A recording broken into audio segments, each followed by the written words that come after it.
on. Just make sure you get everything like you want it.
Alrighty, Sigma race fans, the day is here, and it is race day for Sigma Cup Series, first action of the season.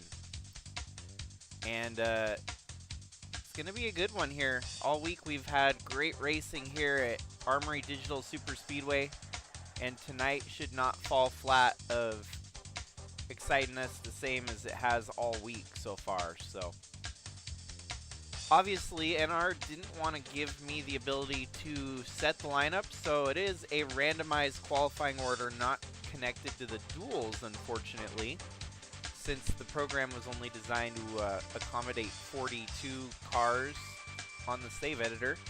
So here's your starting lineup for the inaugural Sigma 400. On the front row, you've got the 2015 Sigma Cup champion, Jacob Schengle, alongside Guido Piano, who is your 2022 USA Trucks champion. Behind that, you've got the 7 of Tyler Landa and the 42 of Bella Fawn, followed by Bradley Ream and Braden Varga, Liz Schengle and Brian DeBlank, John Hagan and Tyler Aspinall, Jessica Hergeson, and one of our entries that had came through the duels raced his way into the main event here tonight, Cooper Dwight in the 41. Behind that, you got Chris Harvey and Kara Schengle, Chaz Chadwick and Nelson Chacon, Trevor Walker and Rich Roy.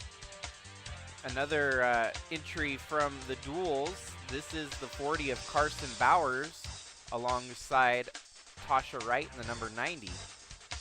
Your defending 2024 champion, Al Bunch, alongside Alan Taylor. Dalton Scott, your 2010 champ, alongside the 2012 champion, Monty Schengle. Hayden Bergeron and Jack Ross.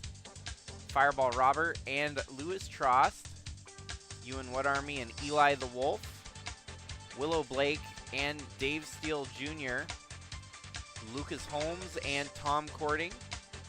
Last year's winner here at Armory, Kellen Relic, starting deep in the field alongside Tristan Reams, Matthew Fastnaw and Chris Hergeson, Gannon Bird and Andre Stefan, Daniel Paulus Jr. and Krista Cower, Adam Starr and Lynn Farrell, with another driver that's won in the openers, Tyler Schengle, starting tail into the field here alongside Nate Newman.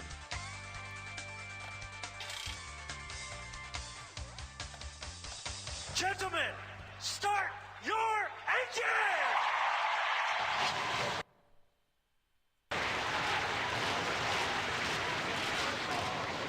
So, 154 laps here tonight.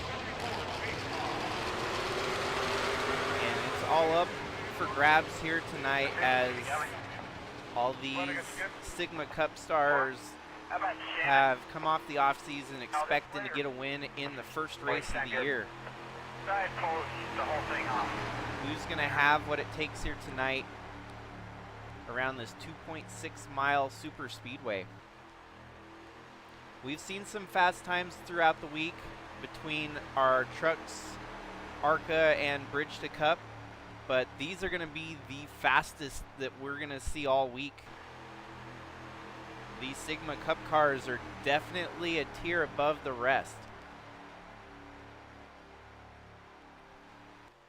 Pace car pulls off as these drivers are about to open the floodgates here and start the 2025 season, our 15th anniversary, off with a bang.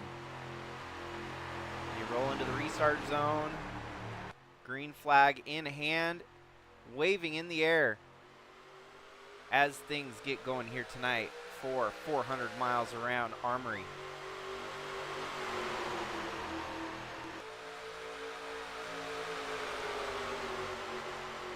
Almost every single car, except for a few, most of them are all in a brand new paint scheme this year. A lot of teams going all out for this 15th anniversary celebration, getting some iconic paint schemes out there perhaps that could be noticeable for 15 more years to come. The leader of the race right now, Jacob Shangle, he has not changed the font, number font of his car since switching to number 64 back in 2012. So the fact that he's featuring a brand new number font on that 64 it's a huge change from the normal. Here comes Bradley Ream, your Bridge to Cup champion from last year. He's locked into a full season of Cup action because of his championship. And up to the front leading already, it's Bradley Ream alongside Chaz Chadwick and John Hagan there. Polsetter leads the first lap, but now he's stuck in the sucker groove, getting sucked backwards there.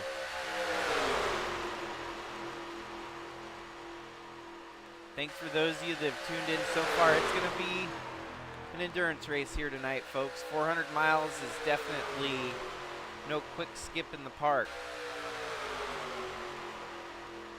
The speeds are going to be running here tonight. It's likely to be over within a couple hours, but if we get some wrecks and chaos, you never know how long this race could stretch out for.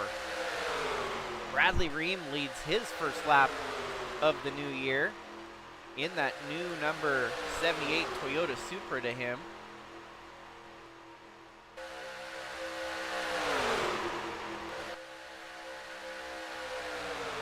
Interesting detail here. Chaz Chadwick had a rough go of it last year in the Cup Series.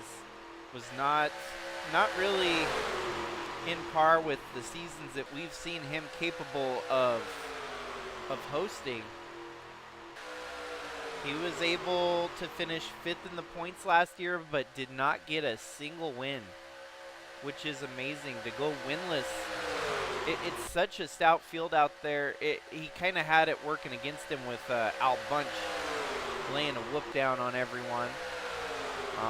But he was close on a couple occasions and coulda had some wins, but unfortunately ended with a goose egg last year. Had about 3 or 4 runner-up finishes, so tried to give it his all. Maybe took it to the drawing board this offseason and figured out what they were doing wrong with that Honda.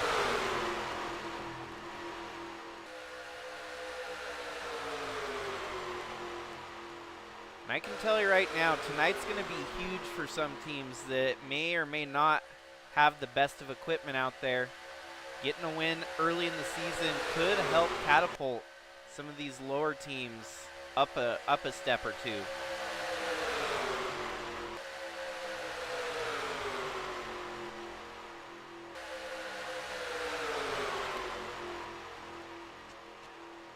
I hear some crumpling, I hear some crunching. And we've got our first casualty in the race, the 69 of Lynn Farrell. The Pizza Racer looks a little rough for wear there. And I am a gambler here tonight. I am on my new PC. Oh, wow. So we've got Jack Ross starting off this season aggressive as ever. Lynn Farrell goes for one hell of a tumble here. But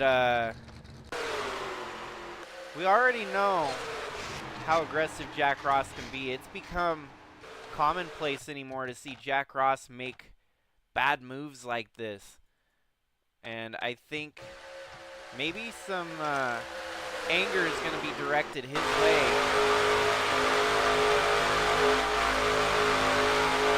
Didn't give the 69 much room at all. Ends up collecting Dave Steele Jr. in the mix of it too.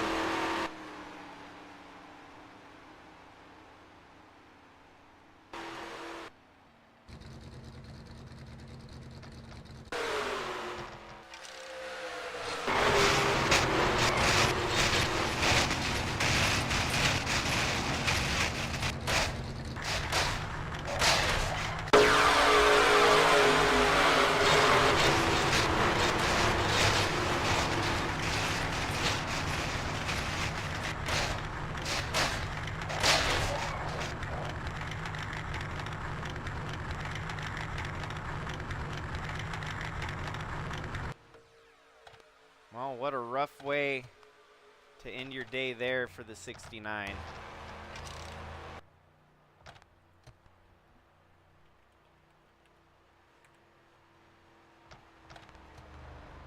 Minor casualties. It's not going to be too many cars knocked out with that one. First caution of the night here. And it looks like everyone taking a trip down pit road here.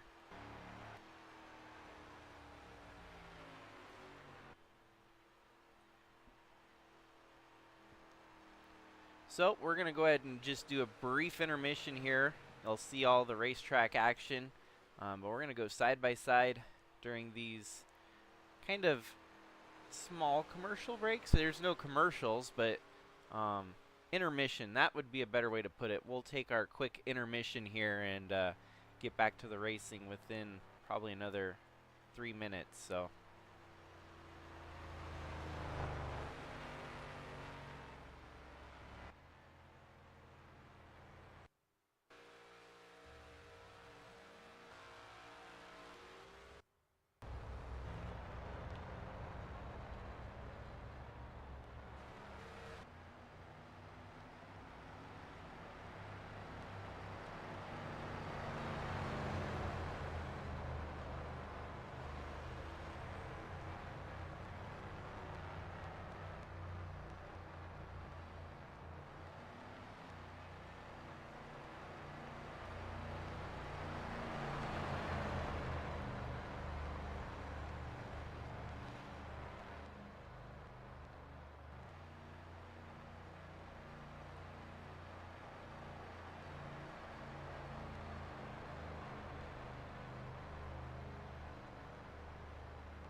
Alrighty, so pace lights are off. We're going to get back and rolling here.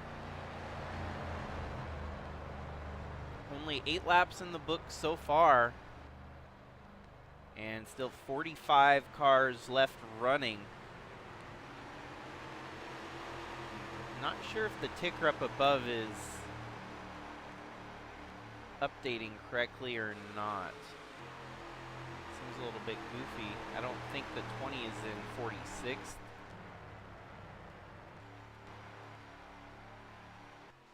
At least that's correct. Now it's correct with our leaders, so.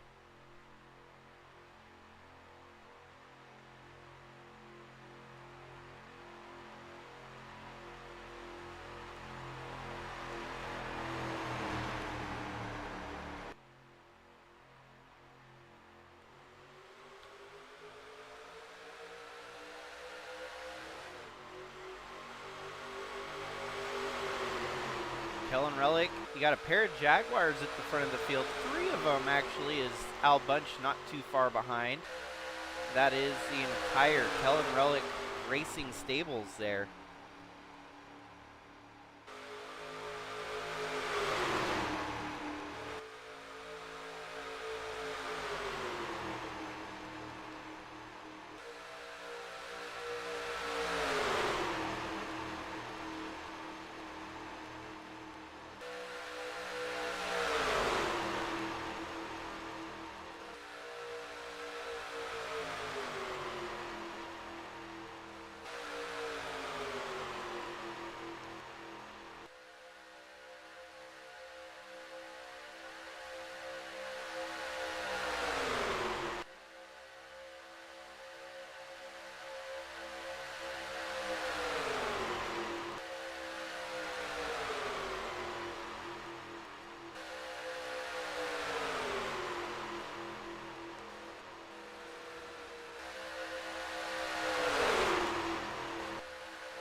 Well, Eli the Wolf up front lead right now pretty steadily, keeping competitors behind him.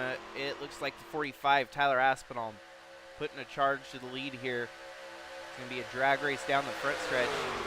Eli was putting in some good laps there. Side by side at the start-finish line, but it was the 45 that led that time.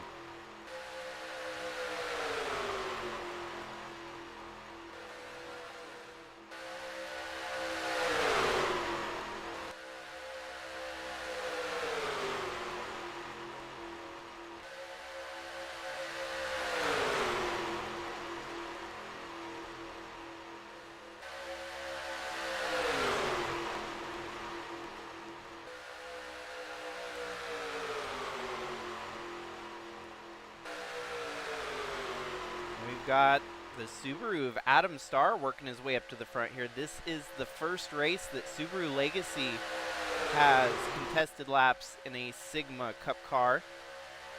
So far, Subaru, oh, and they're wrecking behind. They can see the smoke. This is going to be kind of a slow and steady wreck fest here tonight, I imagine. Let's keep the cameras rolling on the front of the field and watch them race back to the start-finish line here. But we'll have to go back in a moment and see exactly who was involved in that wreck.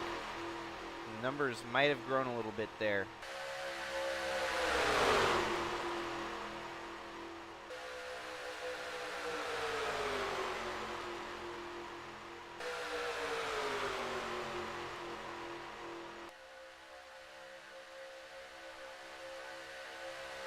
As they come across the start-finish line at the front here, it's going to be a 3-wide battle to go into the caution with the lead. And it's going to be Adam Starr there.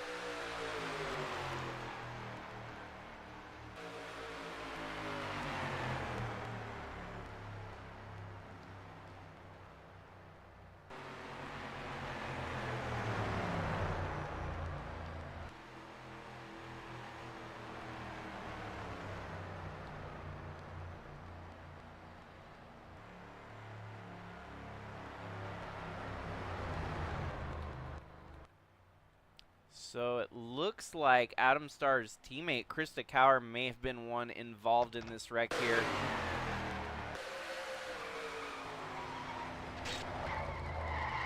A pretty mellow pile up here. Seems that we missed the front end of that action when we hop to the replay there. Okay, so it's 85 of Brian DeBlanc, gets hooked with Rich Roy, collects Liz Shanglin. There's just a whole bunch of spinning cars without much. Oh, the 41 there. Cooper Dwight took some pretty hard damage, run into the back bumper of John Hagan.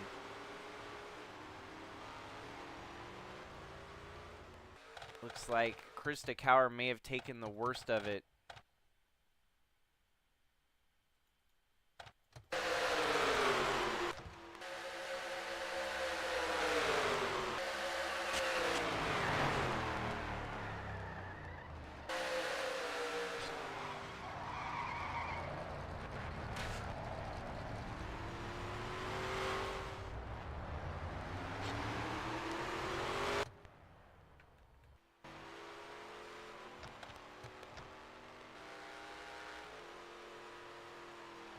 And this, like I mentioned, it's really going to depend on how this race goes. If we have a whole slew of cautions here, what could have been a 1 hour and 30-minute race might end up turning into a 3-hour race before long. So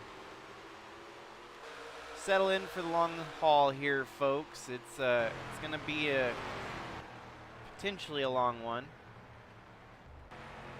Drivers might start to clean it up a little bit and start racing without wrecking. But if any of the last 15 laps or any indication, we might be in it for the long haul. So under caution, we'll go back into quick intermission here, so hold tight.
Alrighty, we're getting back and rolling here, as it's going to be Dalton Scott and Adam Starr resetting them here. Dalton Scott with the good push. He's going to get ahead here.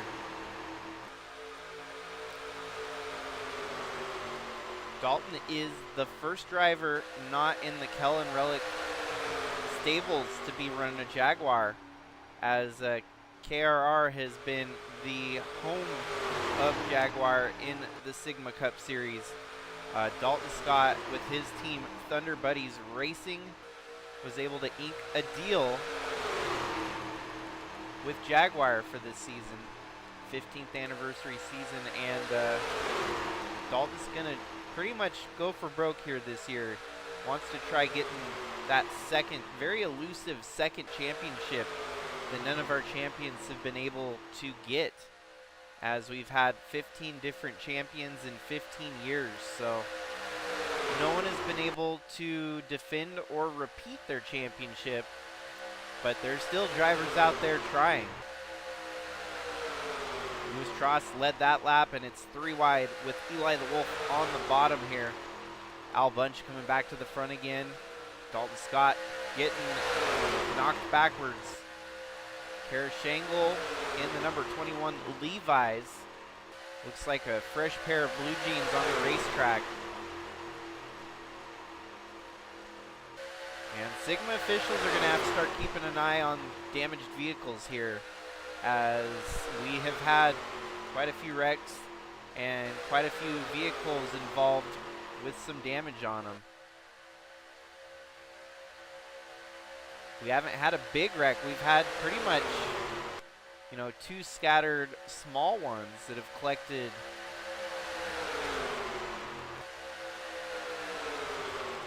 quite a handful of drivers already.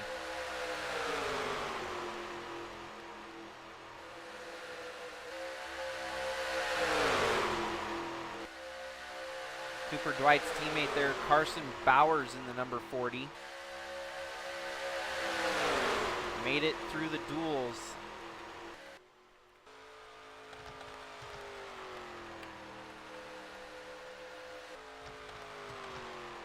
There we got the 98 off the racetrack.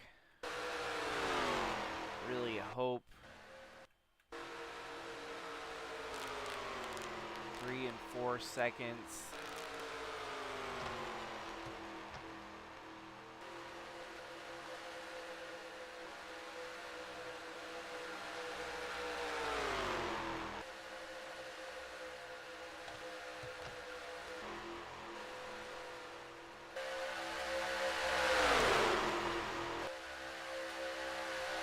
James Fireball Robert alongside his teammate there. There is Cording Brothers Motorsports, working their way up to the front here, fighting for the front of the field. You got Tom Cording, Fireball Robert, Tasha Wright, and in the picture there, Braden Vargas slowly eking his way up to the front. So before long, KBM might be able to have that perfect photo opportunity with all 4 of their cars running in the top 5. Braden Varga was able to help paint a couple of the ones you see, part of the team. So very much team owner, well, team racer, Tom Cording, team owner, but yeah, I got all jumbled up there. Braden Varga was able to help commit some of those schemes to the team, so just like that, about to fight for the lead here. Andre Stefan holds it right now. Varga on the move.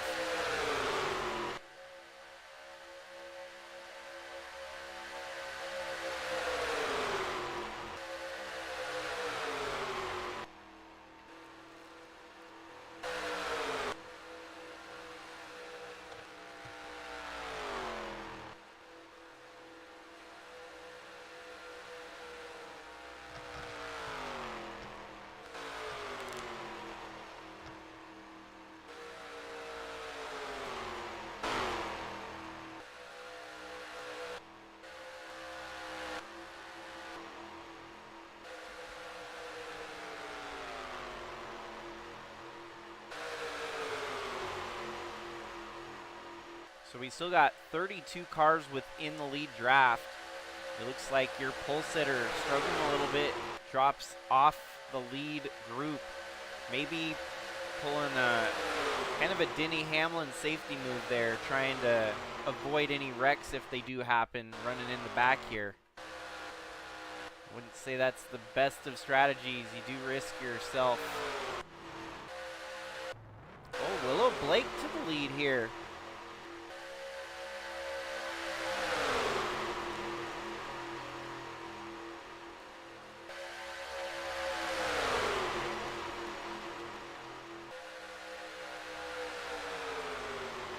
It's actually quite interesting. At race pace, we're not quite seeing these cars get into the 48-second lap range.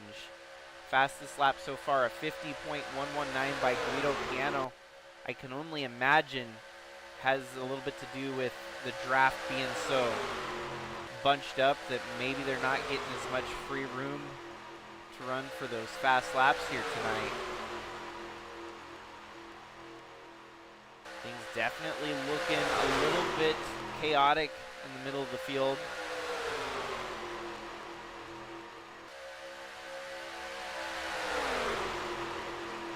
And it really is interesting to see what all the research and development has led to leading up to this race. Obviously, a lot of teams pushed to get some upgrades to their power, their engines, their team, whatever it might be.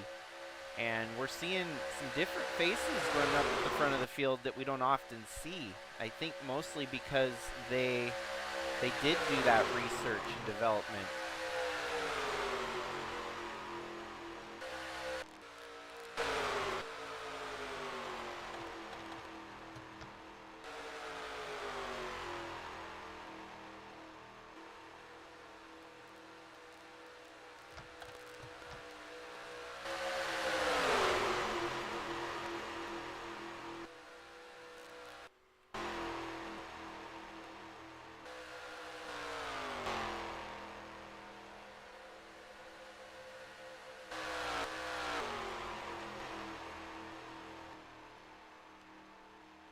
Those two just weren't running fast enough. I got to give them the kick, unfortunately.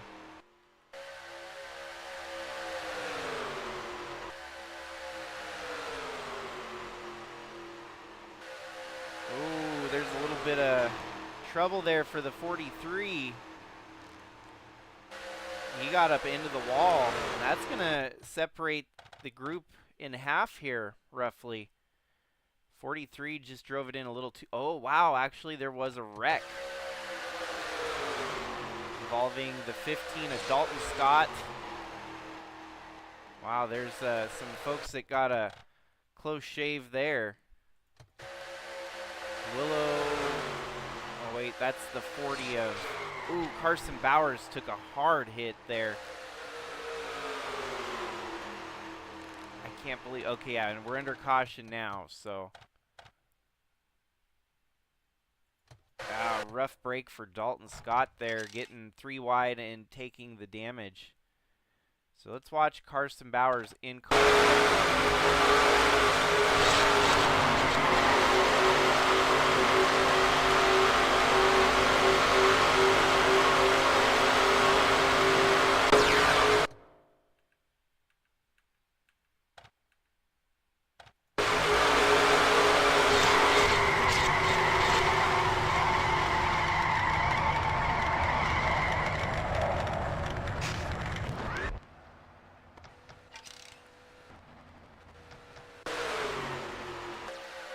Don't really know who to place the blame on there, but the 82 of Alan Taylor definitely gets the hardest of it, as Dalton Scott and Matthew Fastnot both collect.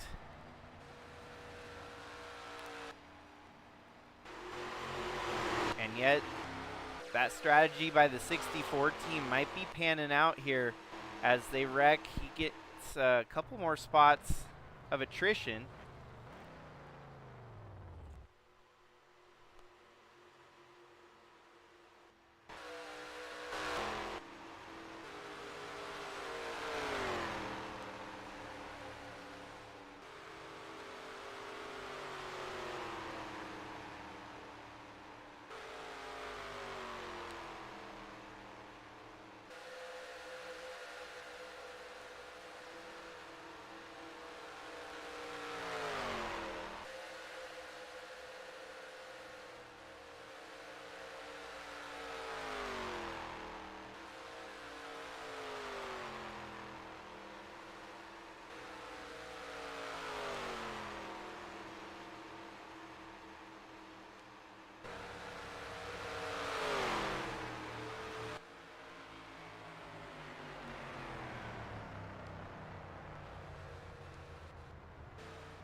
This is actually amazing how all week everyone raced so calm, cool, and collected. But all of a sudden, once the green flag drops for the Sigma Cup Series, it's like a whole bunch of wild animals have been let out of a cage here tonight, as we have already seen 3 cautions, roughly half the race already run under yellow. Not quite half, but almost half. 11 of the 28 laps under caution is pretty absurd.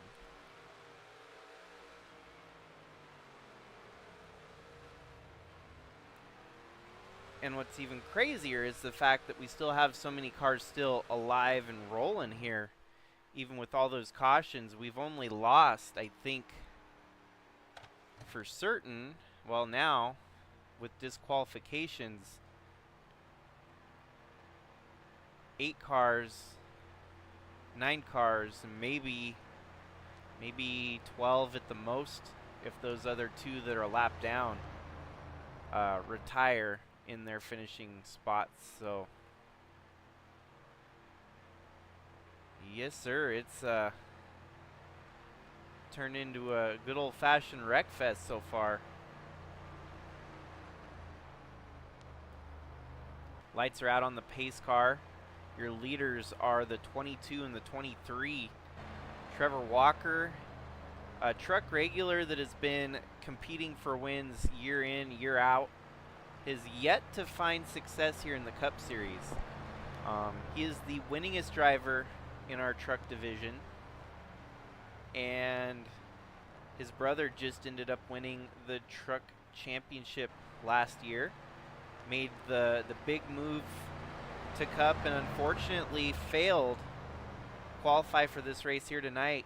Goes to show you just how stout this field is, that even a defending truck champion was denied entry here.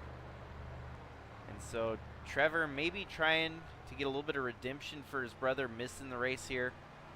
Try to get that Walker name on the trophy for the Sigma 400. A lot of truck success up in the front of the field. Obviously Guido Piano, your first ever truck champion back in 2022. Kellen Relic has not run trucks, but you got Chaz Chadwick, who's also a very winning truck driver in his own right. So some of that truck success has converted to maybe some super speedway smarts. We've been able to kind of host the championship at super speedways, so these drivers had to get good racing those super speedways if they wanted to get the championship. Guido Piano got his championship racing the final race at Talladega, and just as Jordan Walker ended up getting his racing at the oh, what's the name of that track again?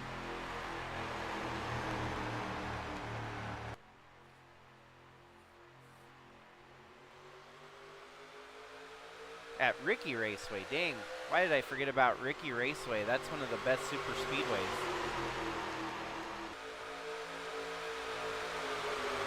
Keep your eyes peeled on Willow Blake there, the number 19. Rookie on a rampage. It's one storyline I didn't think I'd be talking about here in 2025, but one of our past champions has since stepped away from Sigma competition. Atlee Weiss, your 2023 champion. He had another stellar year last year and promised the racing community that he wasn't going away. He's going to go out there and try to revive short tracks with some big name NASCAR drivers and such, but he his time here with the Sigma world had kind of came to a close. So in the meanwhile, that 19 seat is kind of a competition to see who gets to hold that car in 2026. You're going to see Willow Blake, obviously, and the likes of Wyatt Wilkinson and Trevor Vaden. Now there's going to be a points battle between the 3 teammates. Each of them are going to run the same amount of races. kind of spread throughout the different style of tracks. And the teammate that accumulates the most points heads up against each other will earn the seat full-time, that number 19 for 2026. And perhaps maybe even some ownership rights. So there's a lot that could pan out there. Willa Blake stuck in the middle right now, but she's staying out of trouble. Made it up to lap 30 here, while others can't say the same. Here comes Braden Varga now with the charge. Kara Shangle dives down low, making it 3 wide for second place. She's going to have to settle for third as the 87 closes the door. 59 of Gannon Bird, another rookie in the series here. There's a lot of rookies out there. Braden Varga completed 21 races last year, but is still rookie eligible. You have to finish more than half the races in a season to lose your rookie eligibility.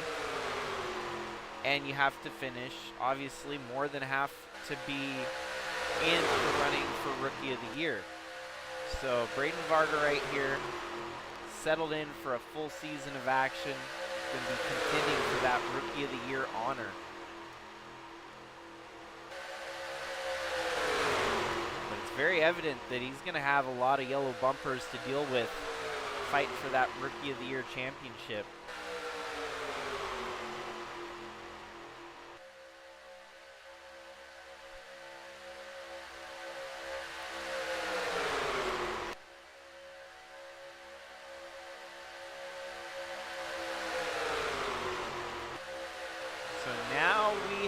Kind of whittled down to 27 cars in the lead draft. Dalton Scott and Matthew Fastenot both 2 laps down apiece. They are far off the pace, so this is unfortunately just super speedway racing that we've got to not meeting minimum race pace, unfortunately, for Tasha Wright either.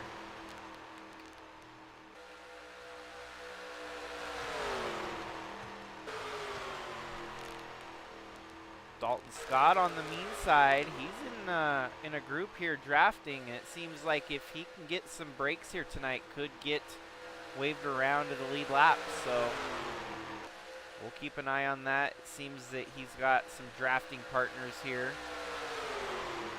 At least one of which that has a clean car, the other one a little bit more on the damaged side.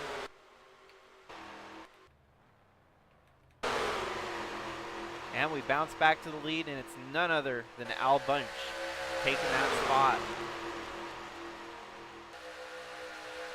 Lewis Trost, I think, is hoping for a resurgence this year after what was a very dismal 2024. Coming from a guy that actually won his first career cup race back in 2023, being the then Rock and Roll Hall of Fame Music Fest Grand Prix that it was now. He was the inaugural winner, and that actually kind of helped him set forth on his own path with his own team in the number 29 Chevrolet that you see right there. Well, the growing pains were very evident in 2024, as that 29 team was barely even competing for top 20s. I think with another year of figuring out, the team owner side of things, might actually finally see Lewis Trost back in contention for some wins.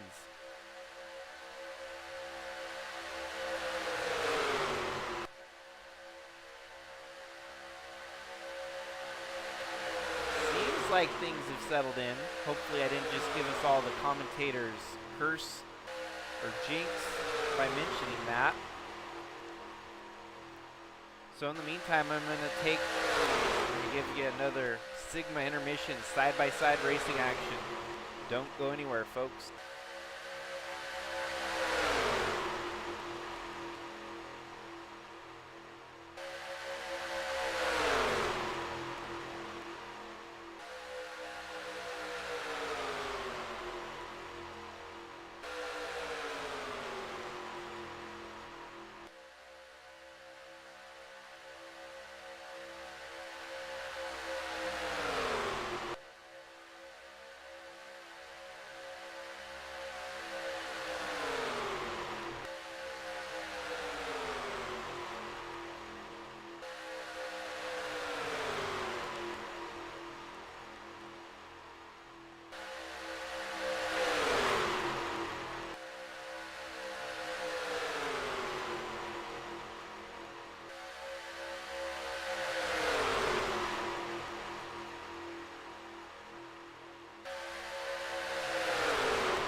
Well, he didn't miss anything, as the pack has just kind of shifted around a little bit here and there.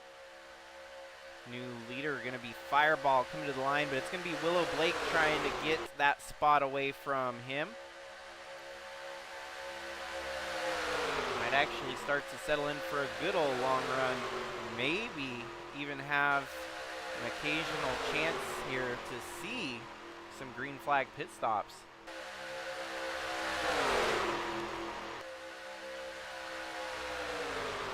Right behind Willow Blake, you got the one of you and what, Army? Your pole sitter from earlier in the day, Jacob Shangle, driving that Cool Ranch Doritos number 64. And don't look now, but it's 4 wide for 5th place. Guido Piano with a charge. That 23 is actually a Shangle Toyota Racing entry. The Shangle household spans 3 different manufacturers. Actually, I take that back, 4 different manufacturers. As you've got Jacob Shangle with JSR running Genesis. Kara Shangle, team owner of Shangle Toyota Racing, hosting Toyota Supra. And then you got Tyler Shangle Racing in a Dodge. And then Monty Shangle Motorsports in a Ford. So it's actually, it's amazing that this is the first year that it's been that across the board for the Shangle household. You see Monty Shangle now up to 2nd, 3rd, right alongside Jacob there for position.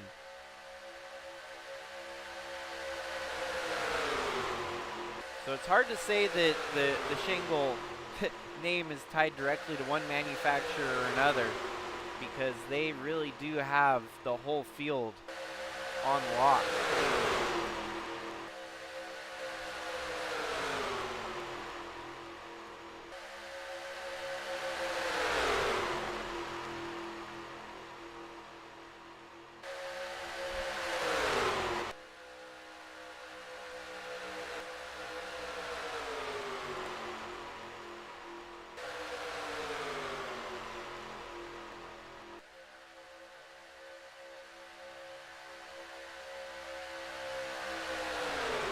Al Bunch jumps back to the lead here.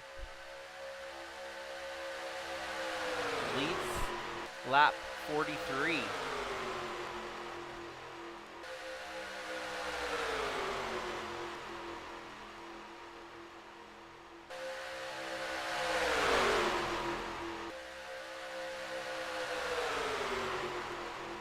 The one that gets a little tricky for most people is which Cording is racing in Cup each year. Last year we got to say Tim Cording racing in the Cup Series here at that number 50. And they switched it up again, as now you're actually looking at Tom Cording in the number 50.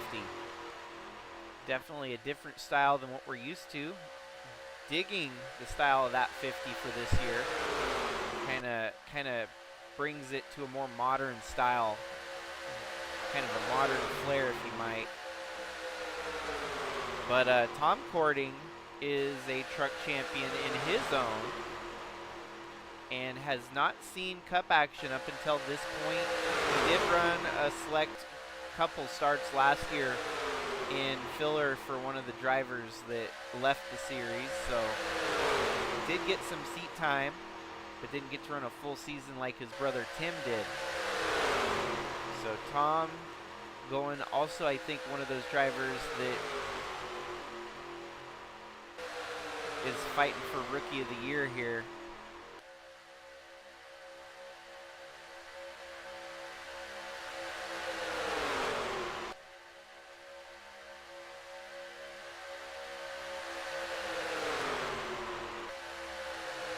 Lewis Cross definitely showing that resurgence here tonight.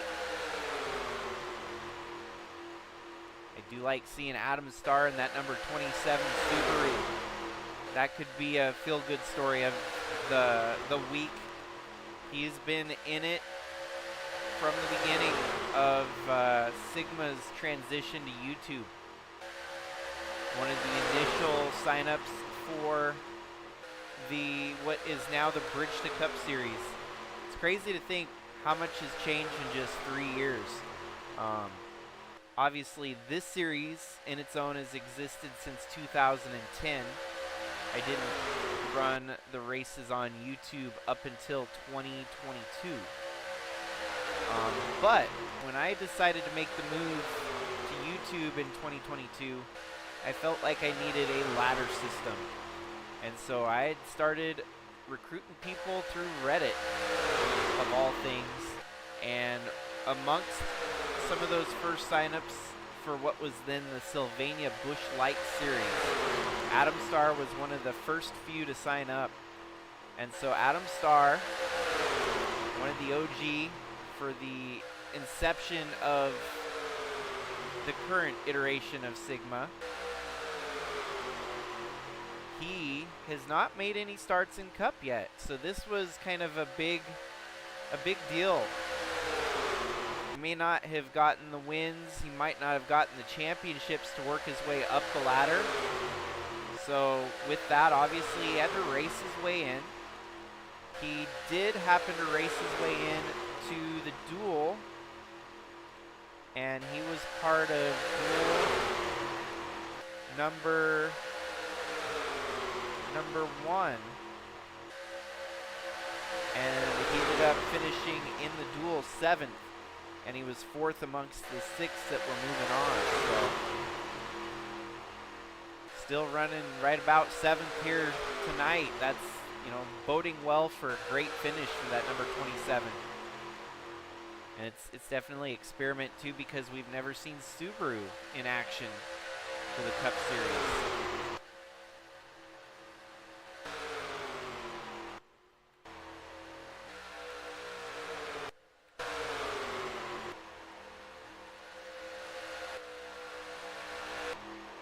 think I'm going to have to make a decision here. Their cars aren't terribly tore up.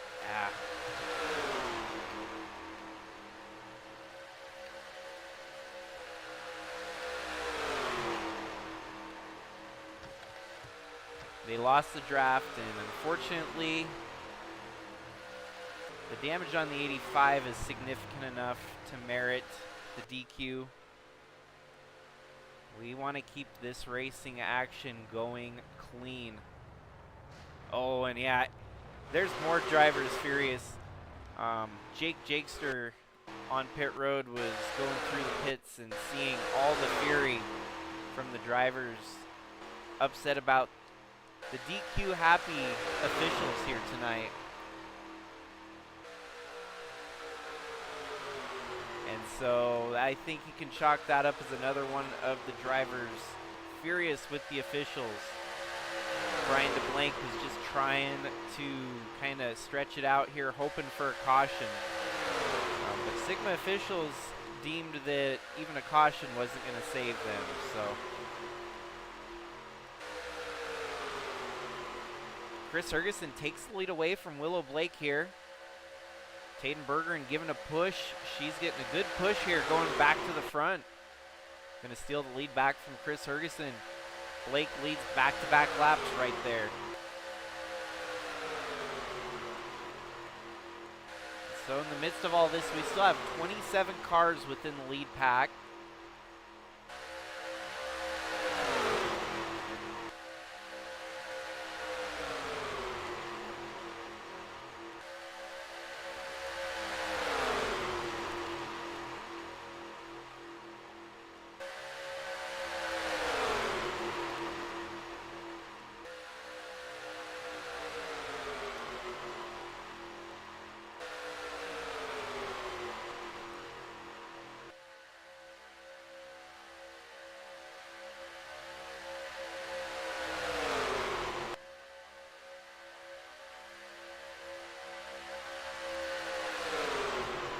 Ferguson leads that time by, as it's 4x4 behind your leaders. It's amazing that we still haven't tore up a big wad of cars yet. Everyone's pretty well kept it to some small,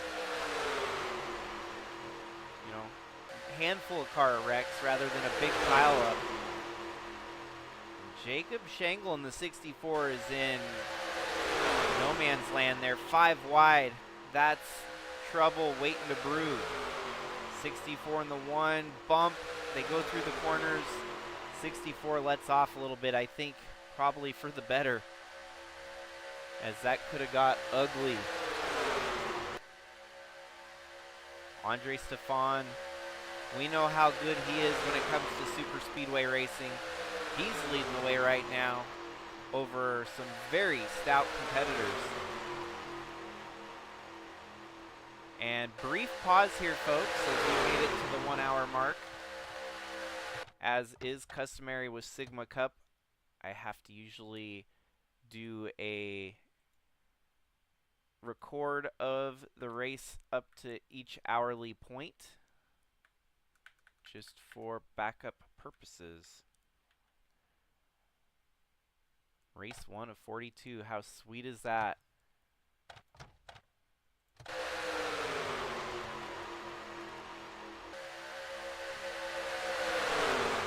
So nice that we've actually been able to settle in for some racing here now.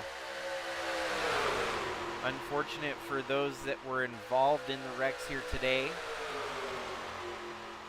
But I'm liking where this is headed.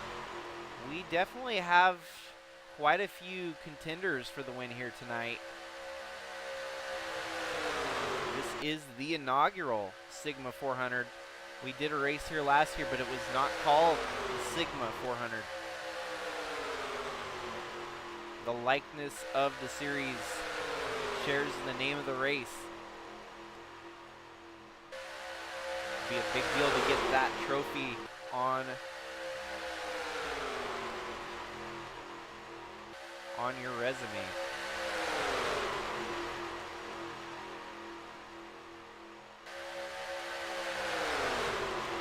I think what's scary here is the fact that we have seen Al Bunch at the front numerous times.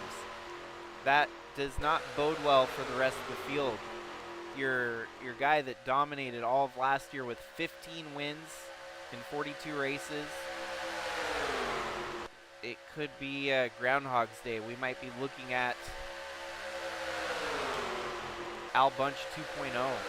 Hopefully, we've got some competition to kind of mellow that out, though, because it's been above and beyond what we would love to see is some parity here in the Sigma Cup Series. But it's, you know, drivers go on their dynasties once in a while, and you can't change the hands of time. If it's Al Bunch's time to win races, it's, you know, there's no way to stop it. And I think Chaz Chadwick here, he's got a huge weight on his shoulders, knowing how rough last year was with 0 wins. Fighting for wins this year is going to feel sweet, but ultimately securing those wins is what's going to help cure the ails of losing all of last year.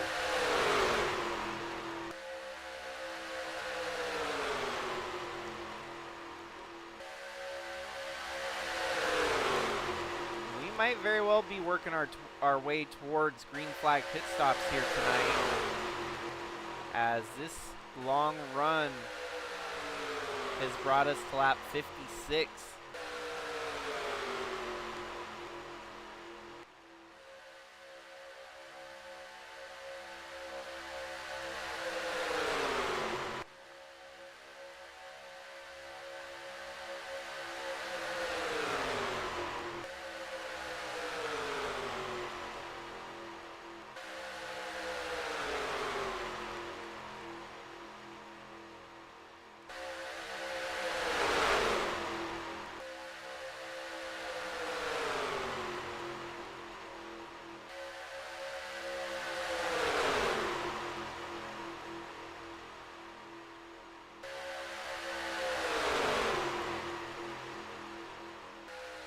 Another outlier I've noticed is definitely the resurgence of Cording Brothers Motorsports.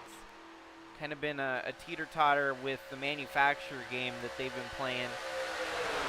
But it was announced during the off-season this year that Tom Cording wanted, or just the Cording family in general, reached out and wanted to make sure that Chevy had a flagship team. They had shown their prowess with Audi last year, and unfortunately left Audi on cold terms. But could see the opportunity right there in front of them, and was thinking that Chevy needed them. So definitely looking to be the right move for Chevrolet to pick up the Cordings. And the talent that they have scouted definitely helps too, with the likes of Braden Varga, James Fireball Robert, and even Tasha Wright here in the 90. You're going to see probably a couple drivers rotate through that 90 car.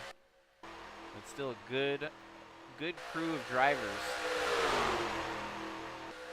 So these racers they're only 2 seconds off the pace. So we are not going to give them the disqualification, because chances are, if they get with the leaders, they might settle in line.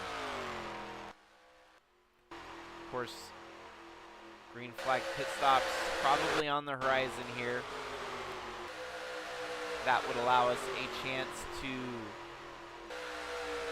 throw caution after green flag pit stops make their cycle, and give them a chance to get back on the lead lap too.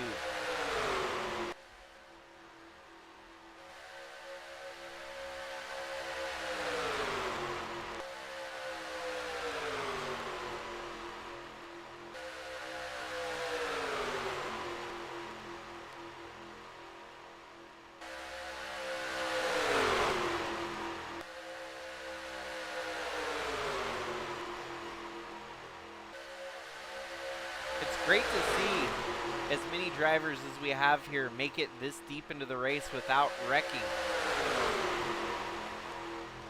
Often super speedways, you'll have more than half the field knocked out before halfway. We're still quite a ways from halfway in the event here tonight, but the way things are cycling, we might have more than half the field still alive at halfway.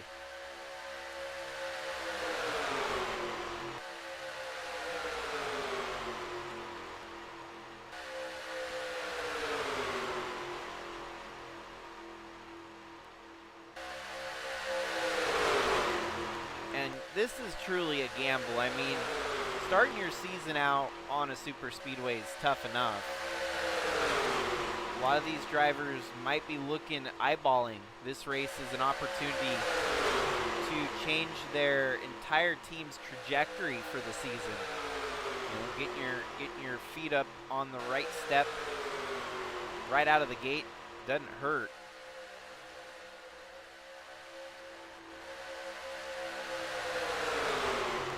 And that's what's nice about hosting a season opener.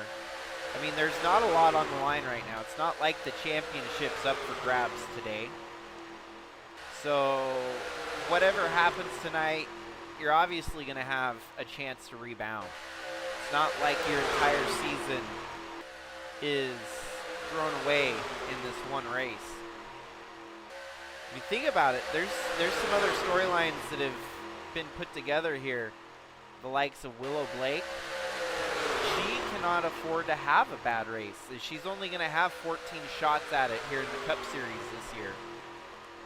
Her rival, Wyatt Wilkinson's actually going to share the seat, which is impressive. I don't know how Atlee was able to juggle those contracts, because those two in the ARCA championship last year were at each other's throats for that championship. It was very nitty-gritty.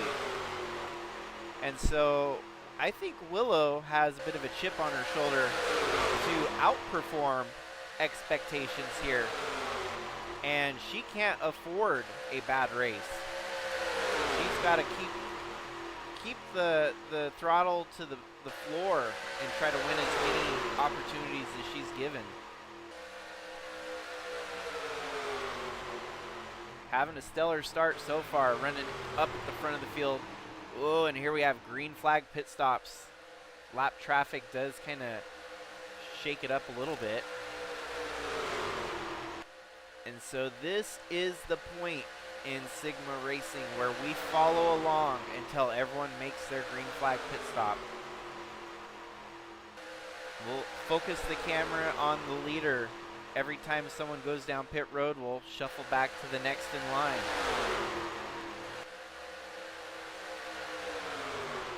And it's a predetermined, we'll throw the caution once we see the last of the green flag pit stop exiting pit road. It was all in the means of improving the competition factor on these super speedways, because NR's AI do not have a good track record for pit stops and rejoining the track to find the draft. So,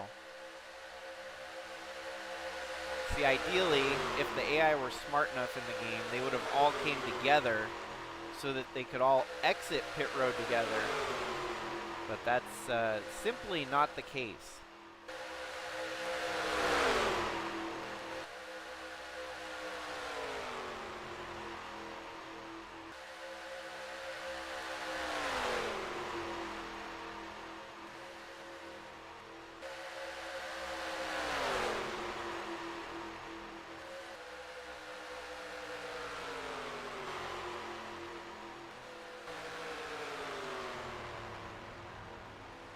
It looks like Al Bunch is going to outlast the most of them here as he stays out even longer.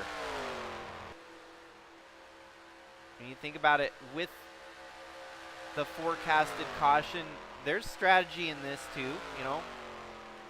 Forcing the caution to come out later if you stay out. You know the caution's coming, so why why risk it to come down early if you can stay out, maybe save a couple extra laps of fuel?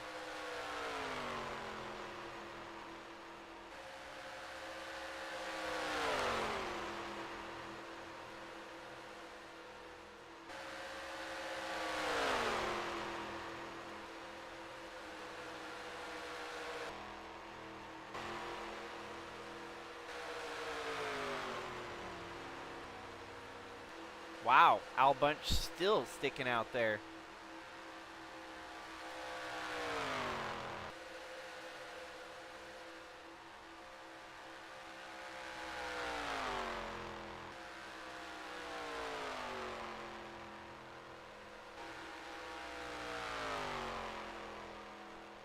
Only in Sigma Racing is this an ideal strategy. If we didn't have the rule, Al Bunch would have just cost himself any shot at winning this race here tonight. His lap times have greatly diminished as he has no one to draft with right now. And so once he pits, he's going to leave pit road without any drafting partners, and ultimately he'll end up being in a group all of his own with no drafting help on the exit of pit road. So looks like he might very well be your last one to pit. So now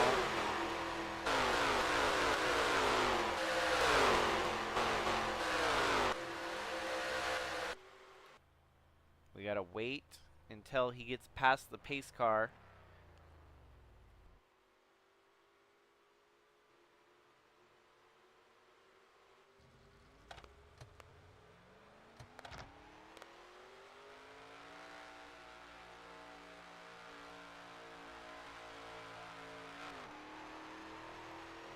And some of you might call this stage racing, or, I mean, it, in a formal way, it kind of is.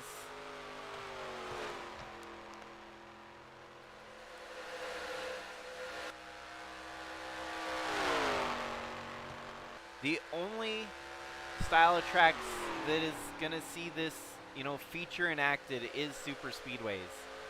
As I've mentioned, it's just a flaw in the design for NR2003. So, yes, we are under caution here as they're going to race back, start-finish line. Al Bunch is going to get swallowed up whole. Amazingly enough, he ain't going to lose too much ground. It looks like he's still going to rejoin within the top 5. But as you can see, there is no established group as they have all got spread out through the field.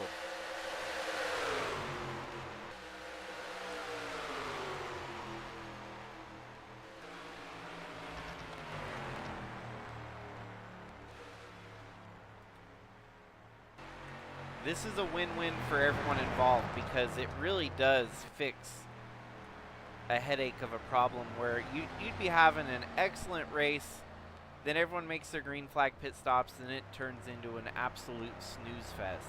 So, let's see, we will go ahead and give John Hagan the wave around.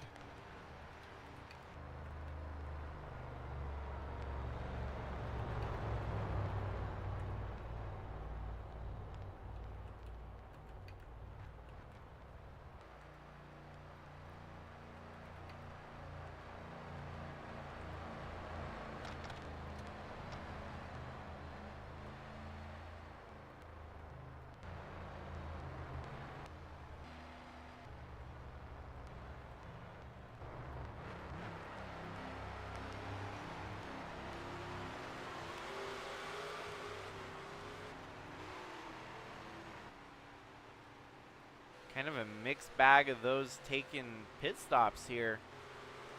Al Bunch obviously didn't need to make any pit stop because he just finished his pit stop. Looks like the 99 of Daniel Paulus Jr. is going to inherit the lead here after a big group of them took down pit road. Ferguson in second, Nelson Chacon in third, Al Bunch in fourth, Eli the Wolf in 5th, Willow Blake 6th, Kara Shangle 7th, Chaz Chadwick 8th, James Fireball Robert 9th, and Adam Starr in 10th. Braden Varga, Louis Tross, Jacob Shangle, and Guido Piano all stayed out.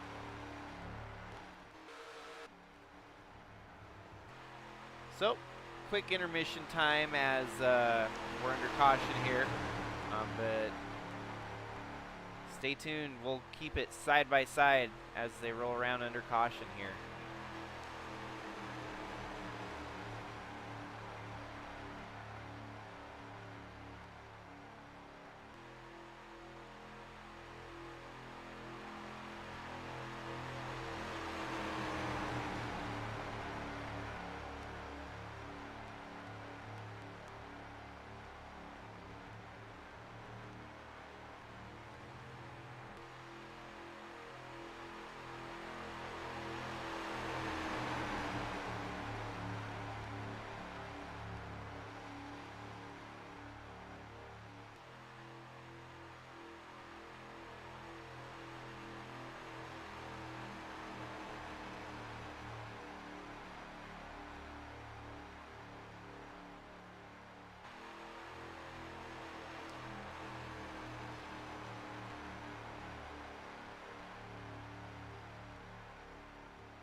Pardon the extended delay there. We are back to green, obviously.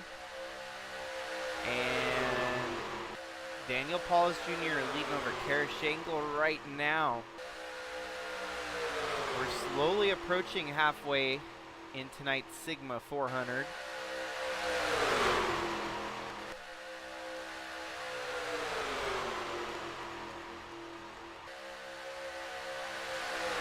I do feel like this year is going to be the year of resurgence. We are talking about just about everyone on the field here looking to recover from the ass whooping put down by Al Bunch in 2024. I think every team wants to resurge just a little bit to try and get even with Al Bunch in the competition level.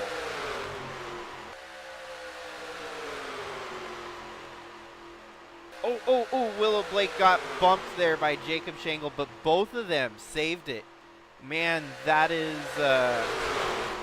that's an uncomfortable moment for both drivers. We'll keep our eyes on the replay here. 64 and the 19 side-by-side bump.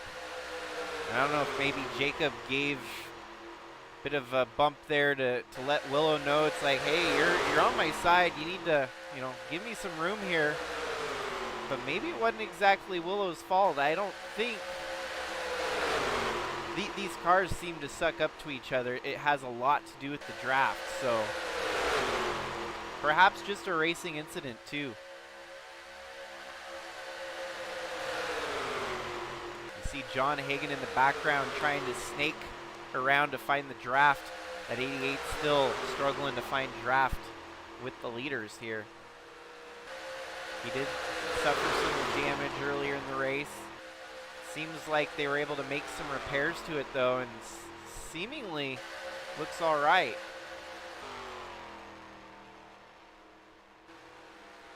'26 of Lucas Holmes trying to figure out why his car looks like that.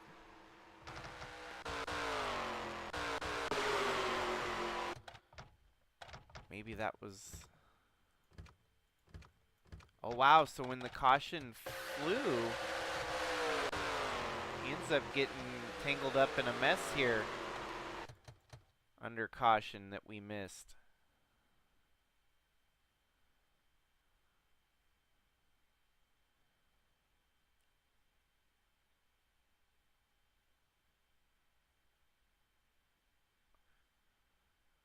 Oh, that was it. He just got a little bit of a side bump from the 43 there, and it actually forced damage on the car. What a weird graphical bug, I think.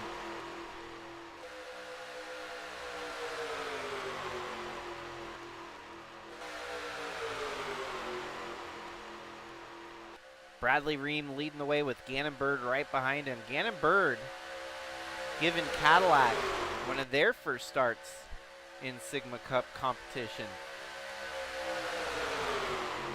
Oh, Jacob's about to wreck with you and what Army now? That 64 is looking kind of like a bulldozer, just brute forcing his way through the field.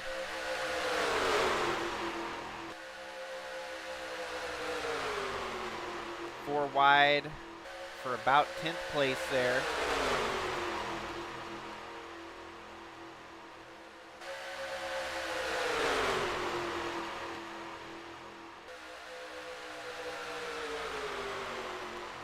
And this time by, it's going to be halfway through the race.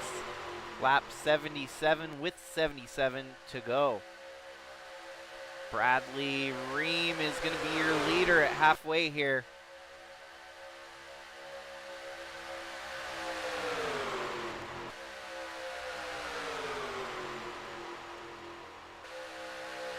.200 miles in the books.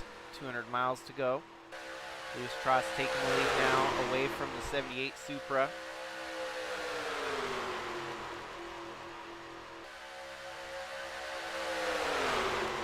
And this is just one of 42 races in the season, so there's going to be a lot of opportunities for everyone to get a win this year. Our Sigma Cup roster has definitely grown in size. over the last couple years. We're up to almost a guaranteed 46 cars trying to make races every week right now. Obviously, some of those are part-timers, but it's going to be, we're going to have qualifying to set the field outside of the top 34 charters as the field has progressively grown. You know, it's in a comfortable spot right now. We've got a lot of talent, a lot of drivers that are trying to get up to the Cup Series. It's kind of in a holding pattern as the best of the best are there right now.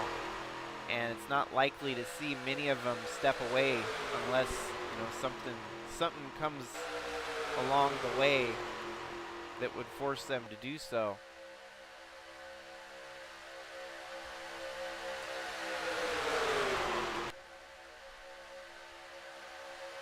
Part of the scenario is we'll be looking at, the driver's actual skill set in the Cup Series. Ooh, the 59 and the 22, that could have got ugly. Trevor Walker was able to recover there. Gannon Bird giving him a bump. But what I was going to say is we're going to be looking at the progress of all the drivers in the Cup Series. And if there's, even just a couple drivers that are just inherently having bad seasons, they could be at risk of demotion and getting demoted back to running Bridge to Cup Series, as we've got a lot of big names that are trying to get up into this Cup Series. Just the other night, we saw Jimmy Logano win in the Bridge to Cup race here. That was only his second career Bridge to Cup win, but representatives of Jimmy Logano have had high regard of getting him up to the Cup Series as quickly as they can. We will see Jimmy Logano attempt to make the field for the Cup race at Daytona. Next race on the schedule. Obviously, he's going to have to race his way in, but we could see Jimmy Logano making his first career Cup start somewhere along the lines of even next race.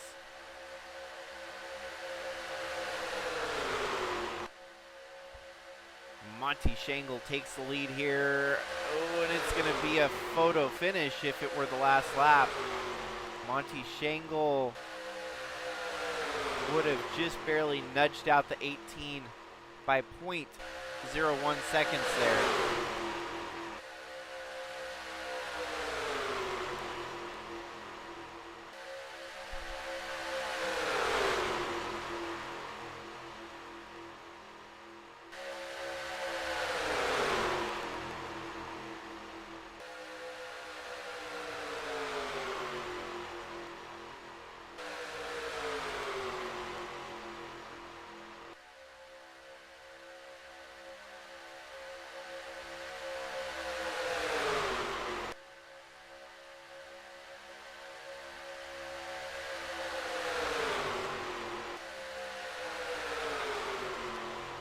As they go 4 wide for third place, it's going to be Kellen Relic jumping up to the front here.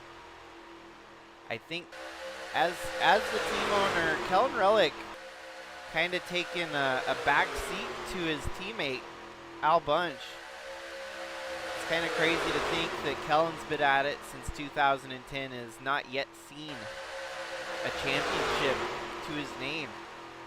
And so now creates his own turmoil by bringing, I guess you can kind of think of it somewhat like a Jeff Gordon, Jimmy Johnson case between the two of them.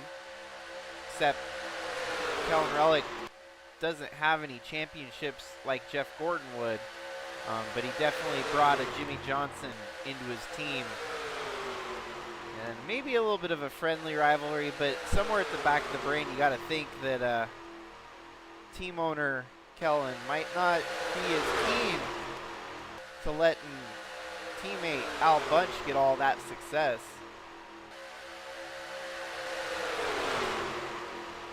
Willow Blake leads the way now 4 wide for second place.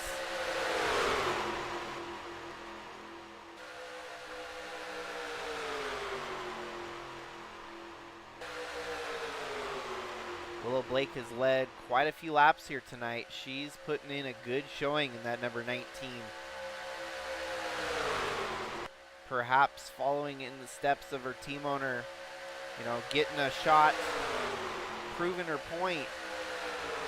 All it's going to take is proving that point enough, you know, enough times that you're going to be a lock-in for a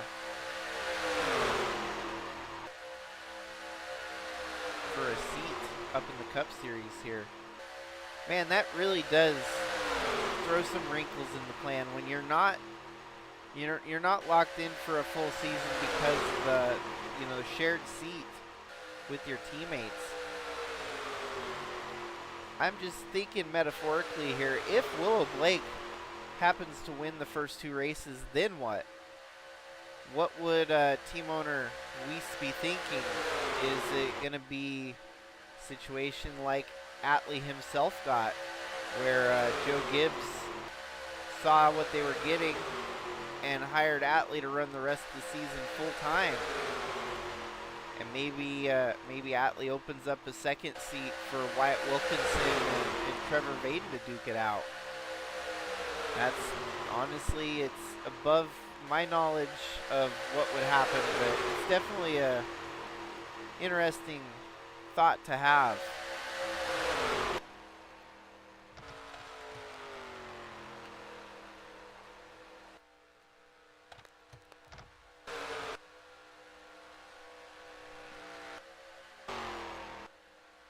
Well, Lucas Holmes is too far off the pace here. That's going to leave us with 30 cars left running in the race here tonight.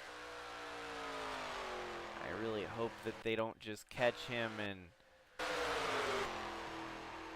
going to be close. Almost too close.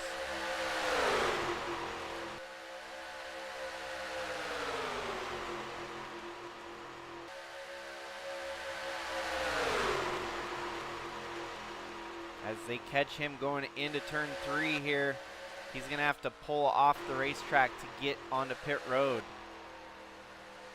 And he should be pulling right now down to the bottom. Yeah, there we go. Safe and sound. No worries. Kellen Relic to the lead now.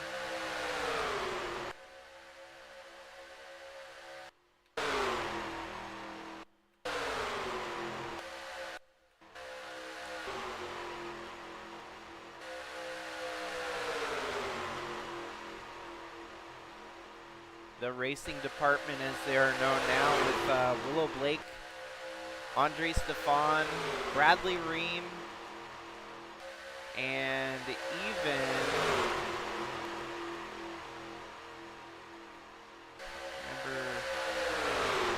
can't remember off the top of my head who the other driver is, but they do have a 4-car foundation here.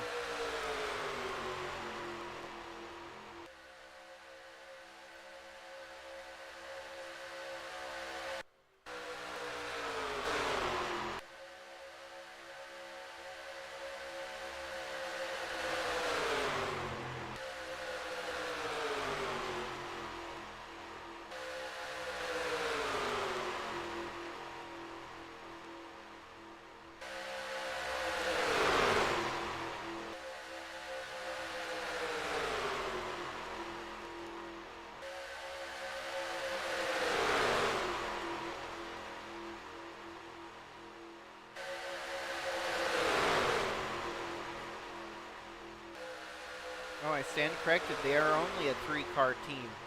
Between the Project Roar number 19, the 56 of Andre Stefan, and the 78 of Bradley Ream.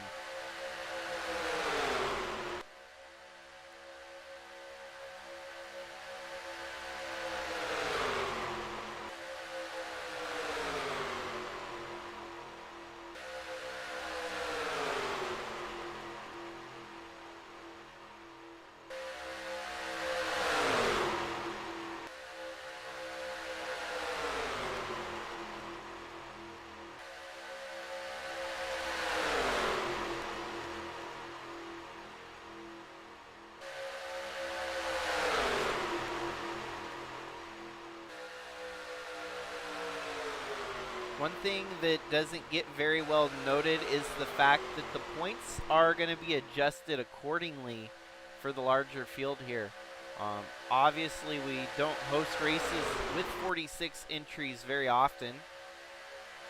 Usually the max is set at about 42. This track is able to house 46 entries on the field. And so the winner tonight's going to get obviously an extra boost of points based on the adjustment for the extra spots that are filled in here tonight.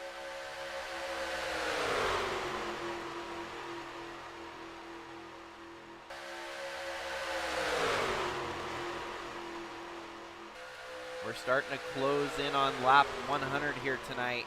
That would leave us with 54 laps to go. 64 to go at the moment.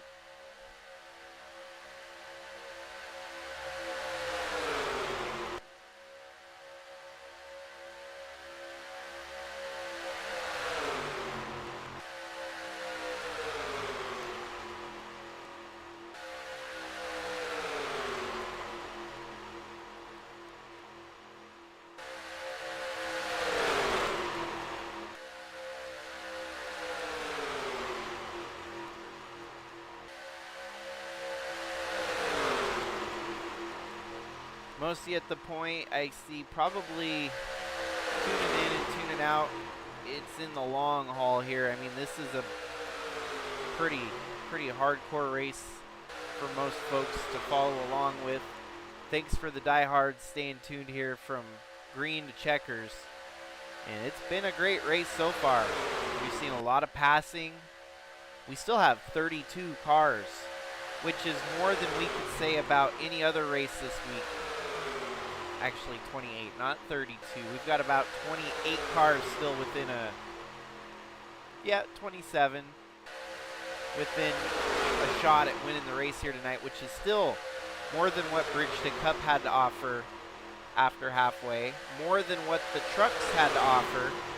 And ARCA might have had some more cars, but it definitely was not the Cup Series like we are witnessing right here. Somewhere along the way, Taden Bergeron actually turned the fastest lap, so we're getting closer to that 48-second lap range the later they get into the night. These are the fastest cars in the Sigma Racing Series. And it seems that maybe the teams dialed the cars back a little bit so that they could keep the cars alive for 400 miles. Pole position was set with a 48.2 from Jacob Schenkel earlier in the week. Last week, actually. Last Thursday. He's back at the front leading some laps here tonight. You guys start to think a lot of the drivers hanging around at the back, that might be their game plan right now. Simply just hold back. You're not going to win the race right now. Wait it out. Make your moves when it counts the most. And above all, ultimately stay out of harm's way. Those that are running up the front now are putting themselves kind of in harm's way, racing with each other. A lot of 4 wide, 3 wide. And as long as you don't get 5 wide, you should be at least somewhat safe.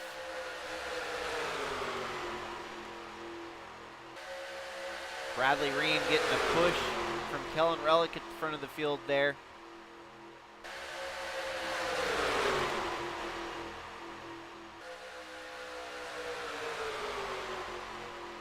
Kellen Relic taking the dive to get the lead here.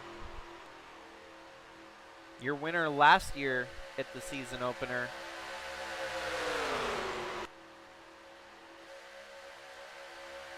Back then under a different series banner, different race name. It was still 400 miles here last year at Armory. The baby steps towards the Sigma 400.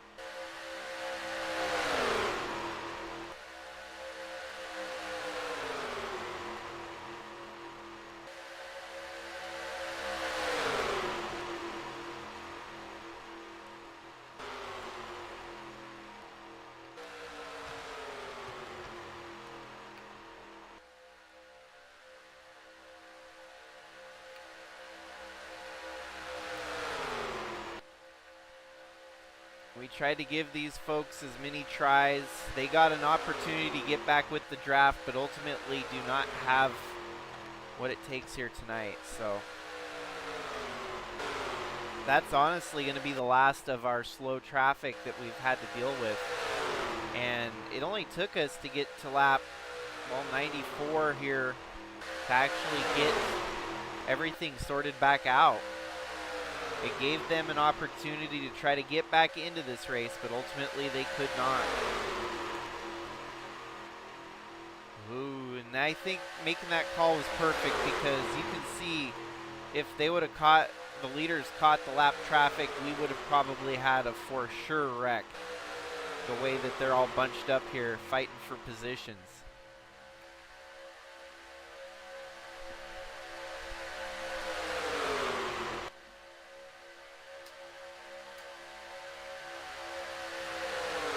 Oh, don't go 5 wide, folks. That is not worth it with 58 laps to go.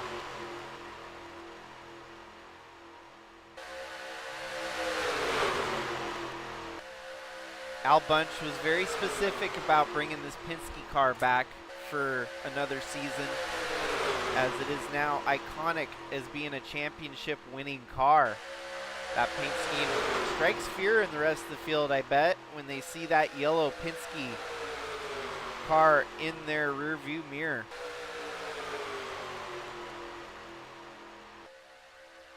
I think it's at the point now where Al Bunch lives rent-free in some of the drivers' minds.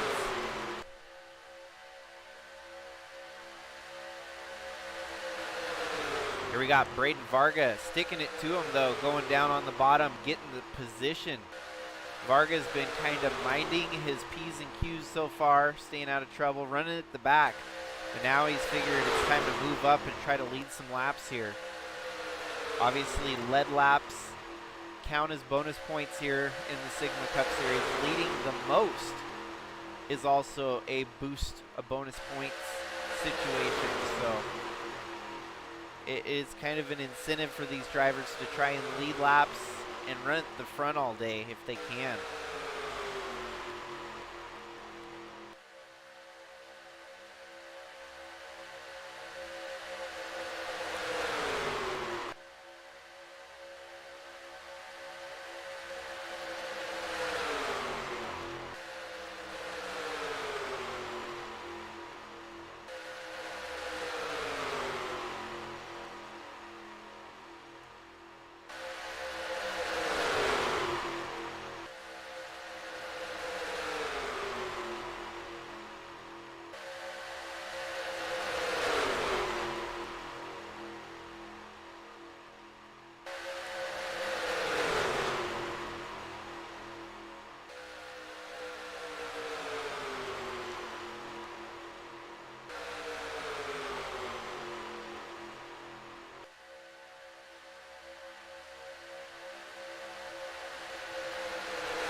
We've finally reached lap 100 here, as the drivers only have 54 more circuits to go. With 54 laps to go, there should be at least one more round of green flag pit stops to come. But following that, they might be good to go to the finish with just one more pit stop here. Obviously, that means we're going to see at least one more caution, with the comp caution expected after those green flag pit stops. And there's green flag pit stops right now with 54 to go. Time for us to jump to the front of the field. So it's going to be Trevor Walker, Ewan Wood Army, Monty Shangle leading the way right now.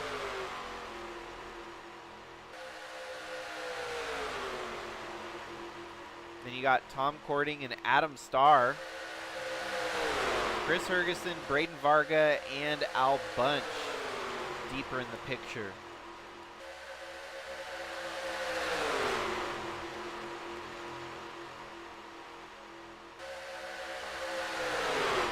Four wide for second place as Adam Starr pushes the envelope there.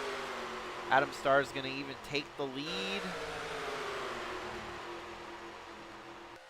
Takes the lead with ease.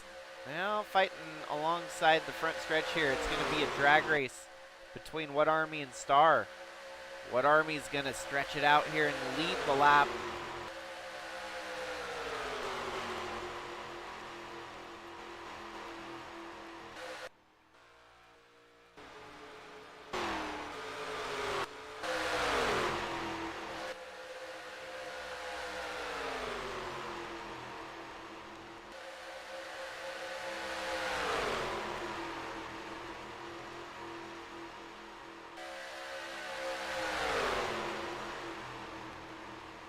Likely going to see some more takers down pit road this time by as Chris Ferguson sneaks by for the lead and dips down pit road as soon as he took the lead there.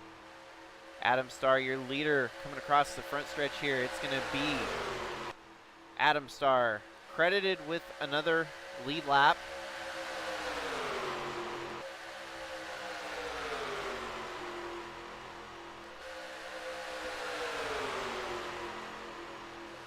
And we're kind of back on pace to getting this race done within a 2.5 hour window. As 51 laps to go. You know, obviously another caution going to come here once green flag pit stops subside.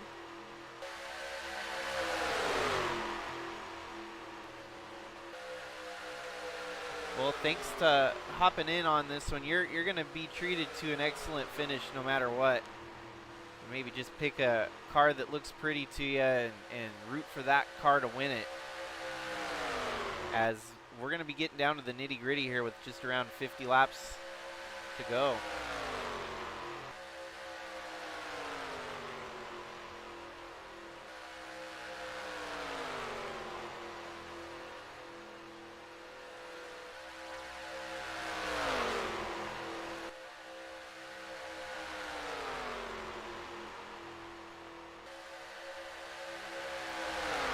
Actually, let me do a quick recon here to see when the last lap everyone was on pit road. 68.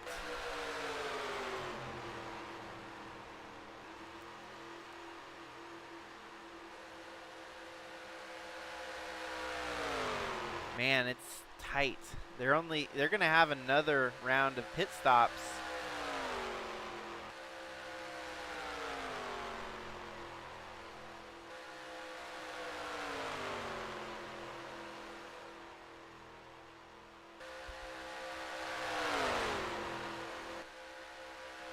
Yeah, it's going to be tight. They're going to have to pit again with like 12 laps to go. And then we'll have, at that point, what would be a 10-lap shootout through the next round of green flag pit stops. Given that we even make it, you know, that far along with another round of green flag pit stops, you never know. We might have a wreck that stops the racing action too.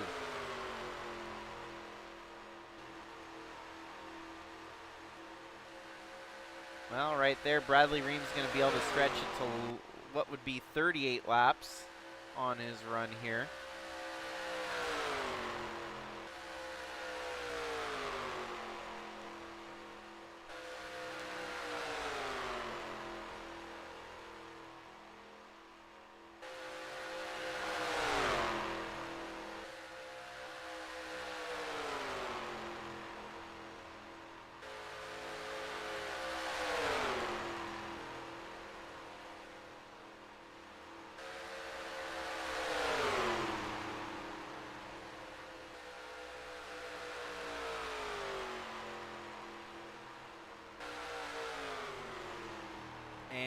Bradley Ream coming down pit road with Bella Fawn there. Kellen Relic as well. Tristan Reams.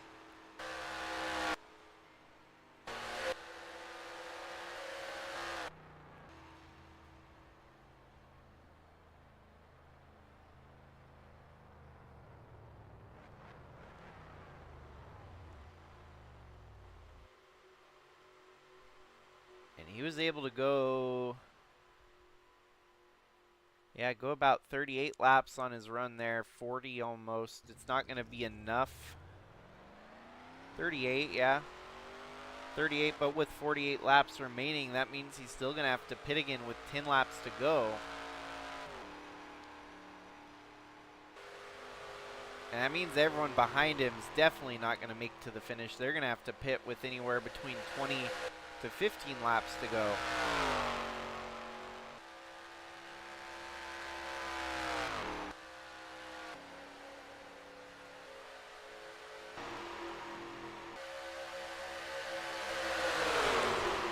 Okay, we're going to make a Sigma play-by-play call here, and if the draft has somehow managed to stay together within one lap, we will keep things rolling. It looks like it is going to be broken into 2 draft groups here, with even more drivers that definitely failed Pit Stop Academy.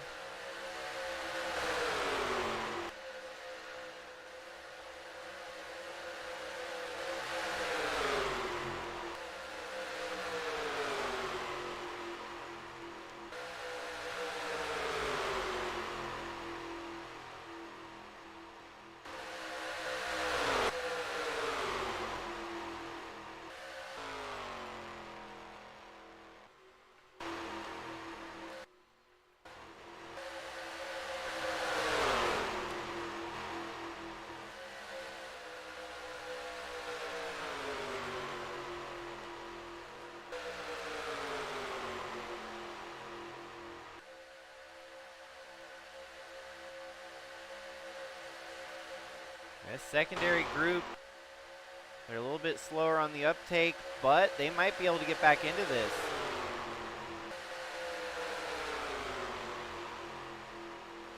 This is definitely a situational call. It's hard to make a new rule and make it, you know, concrete, in stone, perfectly black and white. There's definitely some gray area with the Sigma comp caution. And if and when, on the rare occasion that the NR AI actually do a good job making a pit stop at a super speedway, by golly, we might just let them roll through it.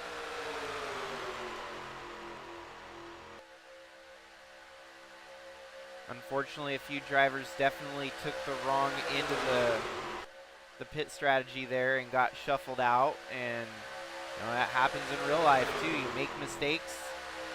Sometimes you just got to learn from them. Our leaders in the 52nd bracket right now, as well as the second group running in the 50.6. They're at the lead, turning 50.6 and 50.8. So 2 distinct groups, big bundles of cars. It's just going to be a subject of time if they can catch back up to this lead group.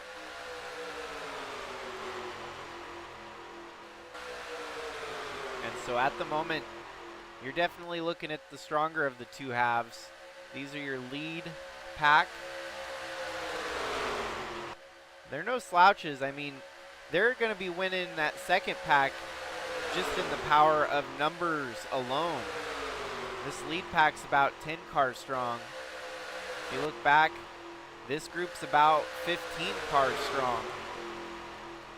So if they can organize and work together here, they should be able to catch back up with your leaders before the end of the race.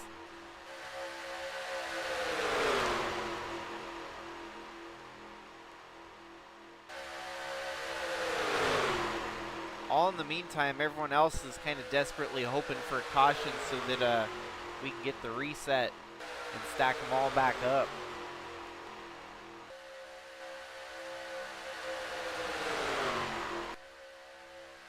Chris Ferguson leading over Trevor Walker and Daniel Paulus Jr. Rookie contender there, Bradley Ream in the 78. Going to be giving it his all this year.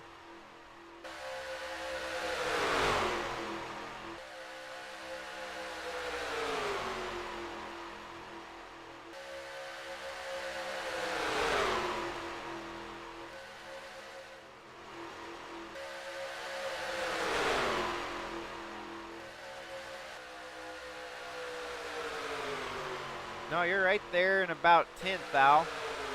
Running 1, 2, 3, 4, 5, 6, 7, 8th, 9th.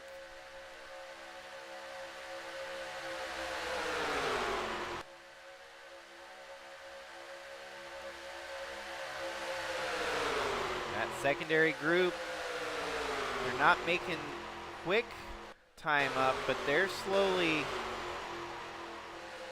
crafting their way back up there.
I went ahead and threw out a quick poll there, guys. I'll leave it up to y'all to vote, which will make it kind of interesting, as obviously some folks in Group 1 might vote no. If you're looking at the likes of Al Bunch here, and maybe even Tom Cording, Bradley Ream, if y'all are tuned in watching, you might vote no, because you're in the winning group right now. Green flag pit stops would keep you up front, probably separated from that second group. Whereas people in that second group are definitely going to vote yes, because they want another opportunity for the field to get stacked back up.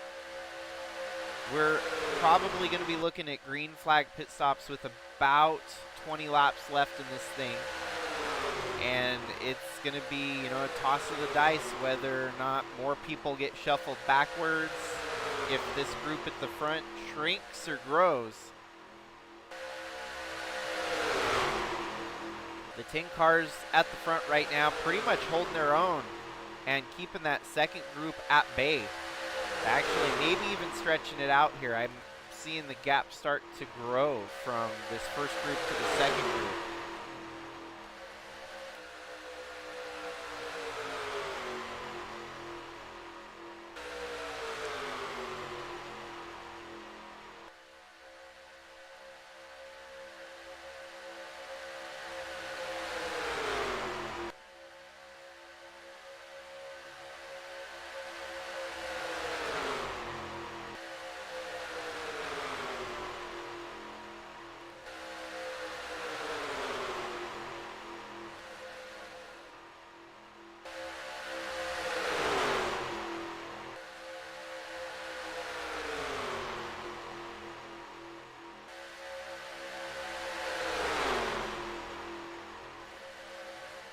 Been a great race so far, and I think folks are starting to tune back in, knowing that the race is getting closer to the finish here. I'm probably pretty sure you're stoked from the outing here from Tom Cording so far. That second group, man, they are still about the same distance behind from the lead group here.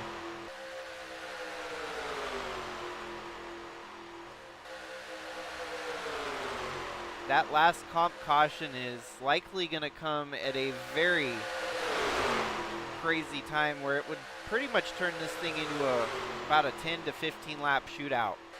And I don't know what side of the coin I would want to be on. as you're the leaders at the front right now, kind of playing your own long game. It's the guys behind that could potentially win on a short game.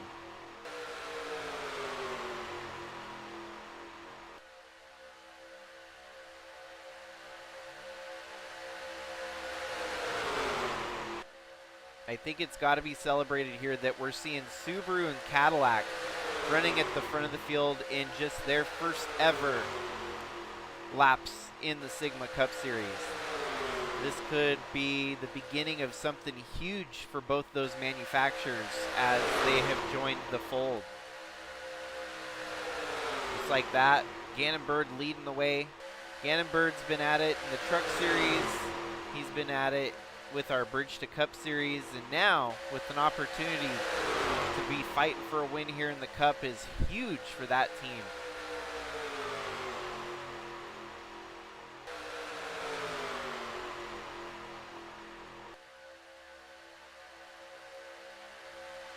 That second group, I can see the gap shrinking even more. This could be a race even before green flag pit stops factor in here.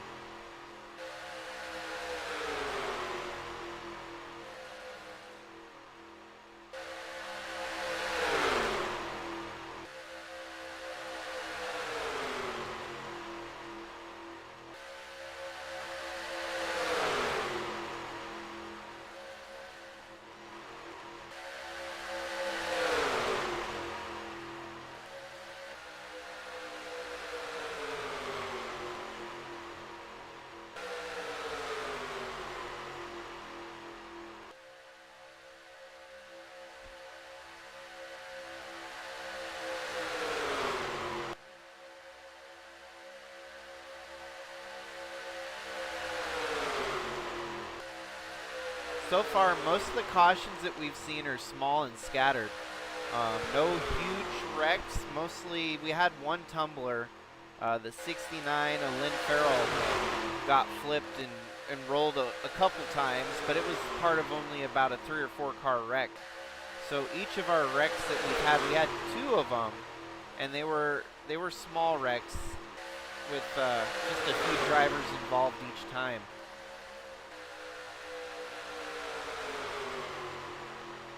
And so, yeah, even the big one's still kind of lurking in the background. You never know if and when that next wreck could happen. It could take out a big chunk of our contenders that are left running here.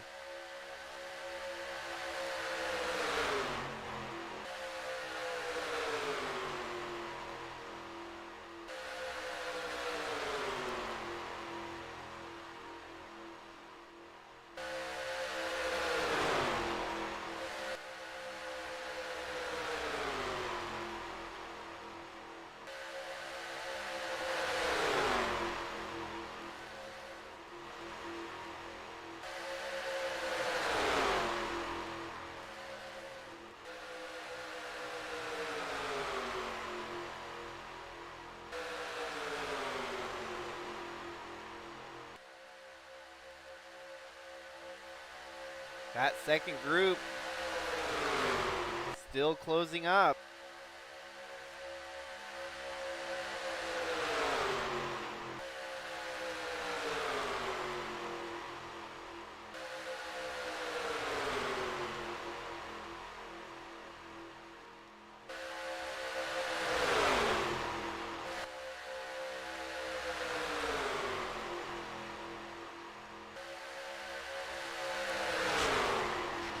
Oh, and there we have a wreck, and it's going to involve Al Bunch.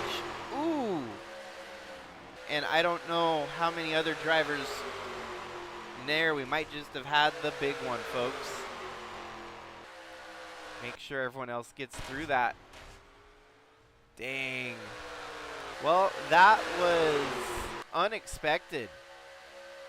Daniel Paulson's going to roll around under caution here. This is going to put us at pretty much the perfect fuel window for everyone involved. Willow Blake got involved in the mess. That's unfortunate. So this second group unfortunate bystanders in the madness that was gonna unfold here. 50, that's Tom Cording, goes high. On the 81, gets cut off by the 6. He takes out the 81 of Al Bunch, and the second group with nowhere to go. The 6 is just spinning on his roof, collects the 19. Oh, Willow Blake, last year's winner, Kellen Relic. What a heartbreak.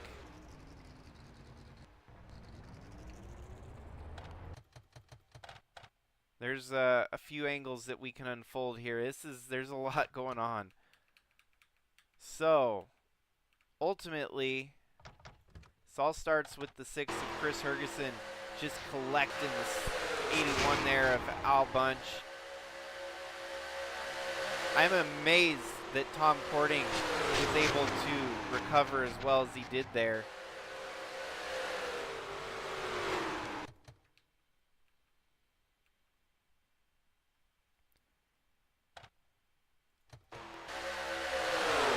The 50, wow, they part the seas around the 50, but the 6 just sitting in a bad spot there. No one could get around him.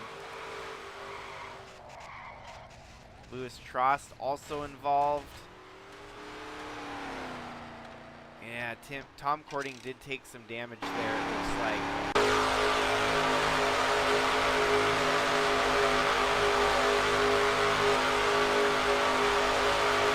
And that, folks, is why you run the race.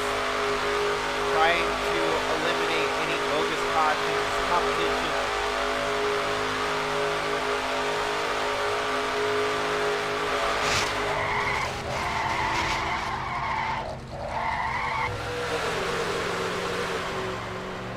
Wow. Wow, that's so crazy to watch.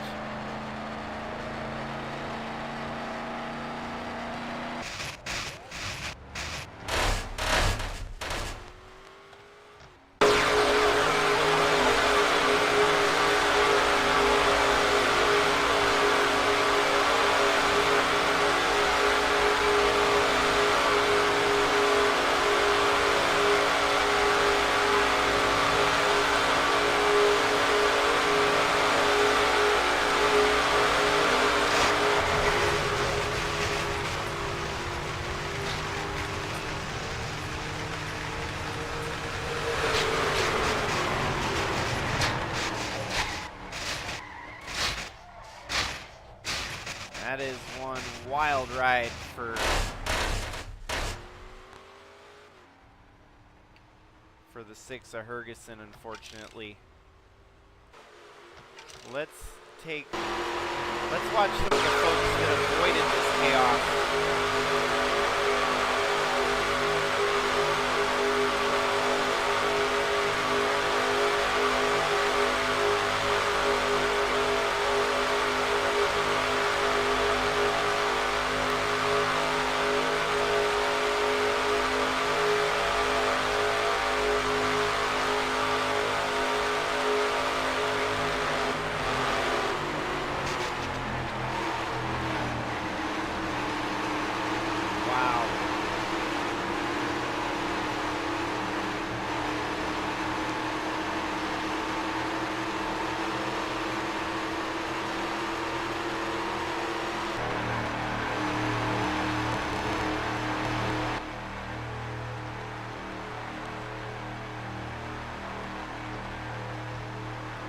Okay, well, we're going to go ahead and get back in racing here with 28 laps to go. Quick flash through the field here as the pace lights turned off. It's going to be Bradley Ream and Trevor Walker, followed by Daniel Paulus, Fireball, Belafon, Adam Starr, Gannon Bird, Andre Stefan, Nelson Chacon, Ewan What Army, Eli the Wolf, and then Berggren, Reams, Landa, Chadwick, Trost, Aspinall, Tom Cording still out there, Guido Piano, Braden Varga, Jacob, and Karashangle, Al Bunch looks like Mad Max out there, but he's going to try to keep it rolling with the 81.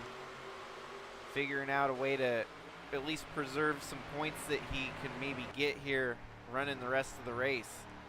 But the other drivers did happen to retire as we're down to just 24 cars left running. The 6 of Hergeson retired. 87 of Kellen Relic retired. And unfortunately, Willow Blake's miraculous run has come to an end here tonight. But it's truly, you know, an admirable run from that 19. Seeing Willow run up front and do as good as she was doing. She's on to a good start here.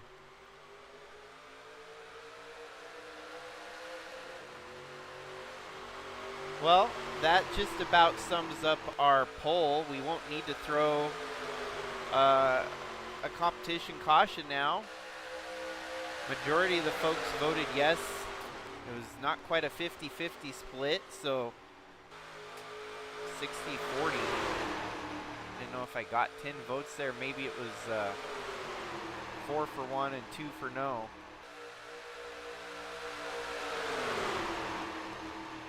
This might very well be the slowest the field has looked all night long, as we've got very mixed groups of cars with some damage in between. This really changes the whole layout of the way this race is going to unfold here.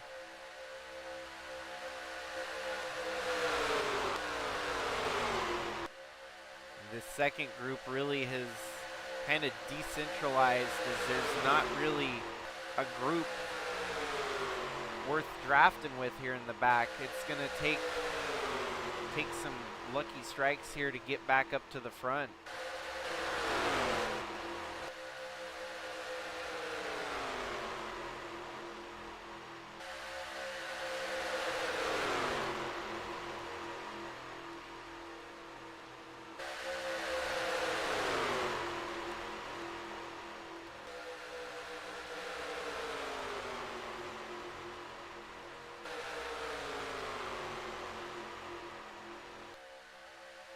It looks like we're going to have roughly about 20 cars here capable of still getting up to the front and winning. Once you get back to Monty there, it's getting a little too far from the draft. And I think Al Bunch is just along for the ride to preserve some points, as is Tom Cording. It's actually admirable that these drivers are going to keep running. The only thing they do risk is damaged vehicle policy here in Sigma, which requires them to go at least a moderate enough pace not to be a hazard to the leaders. As long as they're not a hazard to the leaders, they may not get DQ'd. There we go. Braden Varga still right on the tail end of the draft, and it looks like he's going to get back into the mix too. So what once was two groups separated by about half a straight, we're back down to just about one group now with some lappers mixed in out back.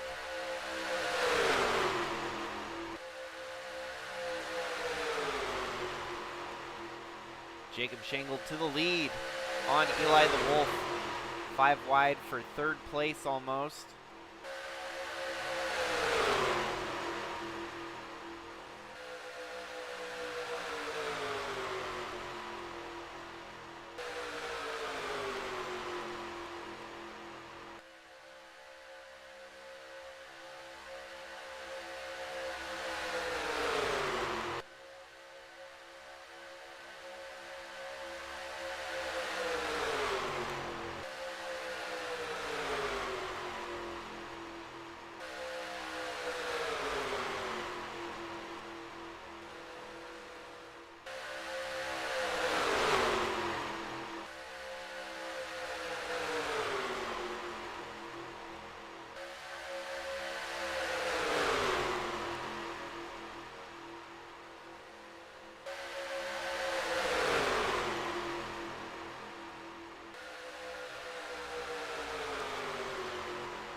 Well, we're getting down to the nitty-gritty now. 21 laps will remain next time by, as it looks like we've got about 21 cars all within a shot to win this.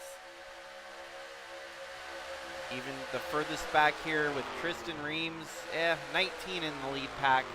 Tristan Reams could still find his way up to the front again. Oh, the 99 of Daniel Paulus gets shuffled way high there. 4 wide for about 18th.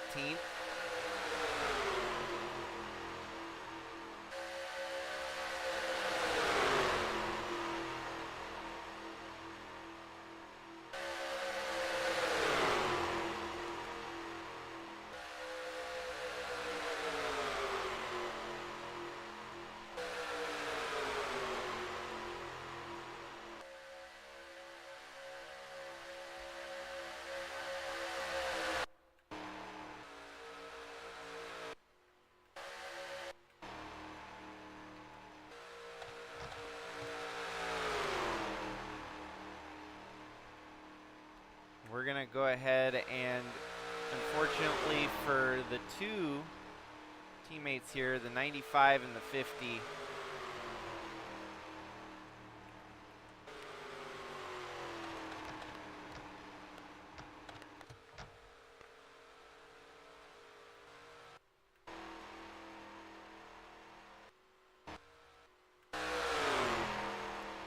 Al Bunch drafting with Kara. He's only 3 seconds off the pace.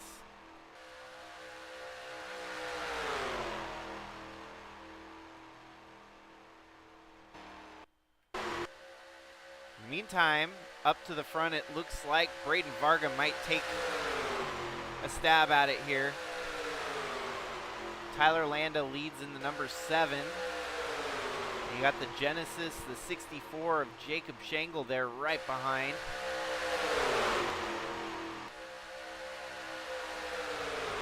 Now Braden has to settle in on the high side here, which might not be a bad call. Knowing 19 laps to go, get a shuffle back and then recommit to the bottom when you get a little bit closer to the finish.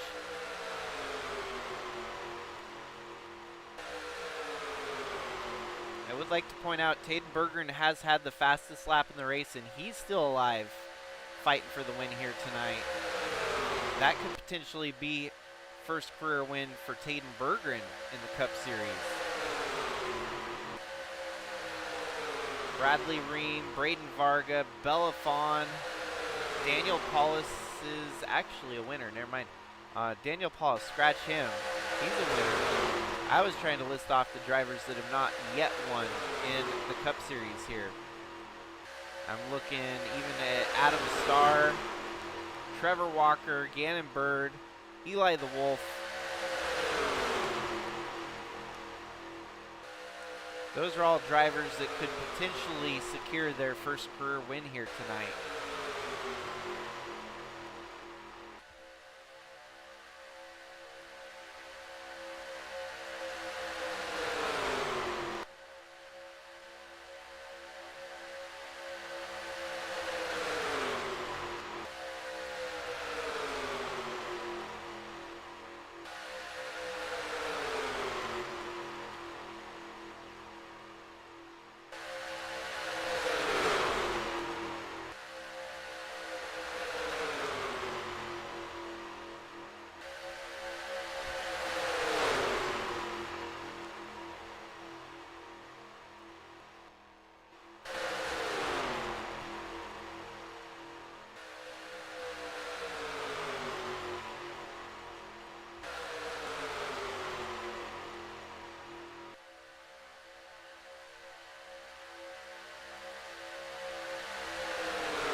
Well, it is Andre Stefan leading over Daniel Pauls Jr., Bella Fawn, Guido Piano, and Bradley Ream. Eli the Wolf has been stunning in every start that he's put together in this Cup Series. A relative unknown since he is such a rookie to all of Sigma Racing, but yet somehow the formula fits him for this Cup car. Every time he's in the 94 Jaguar, he's always competing for a win. He has not yet won anything in all of Sigma competition, whether you look at ARCA, Bridge to Cup, Trucks, and of course Cup here. But if you were somehow able to hopscotch the entire ladder and get your first career Sigma win in the Cup Series, that would just be wild. And so, ever present, running at the front of the fields in these things, it's kind of an anomaly.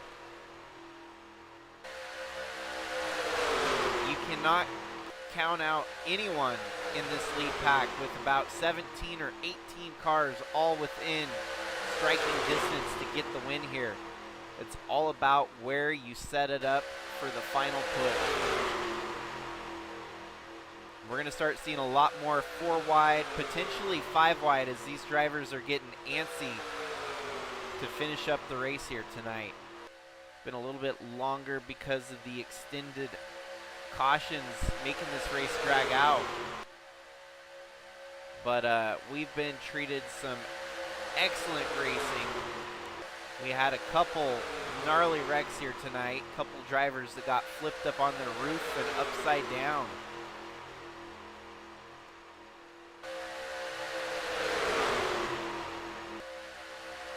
Trevor Walker leads in what could be one of the biggest races of the week here. Winning this race tonight is going to be huge to set off your season on the right step.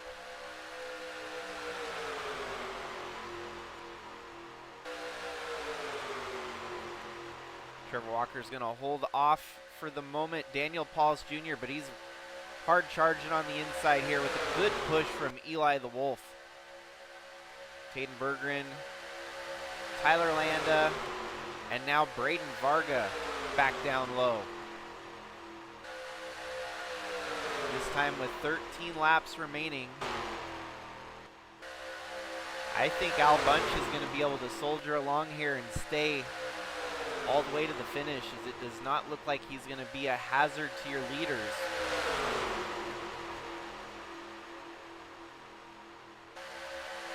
One indicator on this track is once we get to the backstretch, if we see someone as far as turn 3 as these guys are entering the backstretch, that's when they'll get the DQ. So Al Bunch has really only got that much of a window left. He's probably close to getting the DQ flag, but a little bit of luck and perseverance, he might be able to finish all the laps here tonight and still finish 20th or so.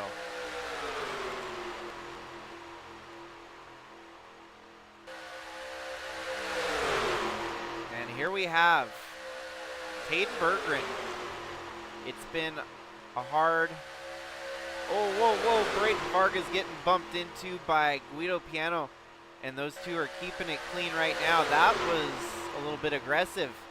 See Guido Piano still bulldogging his way around the 9 car there.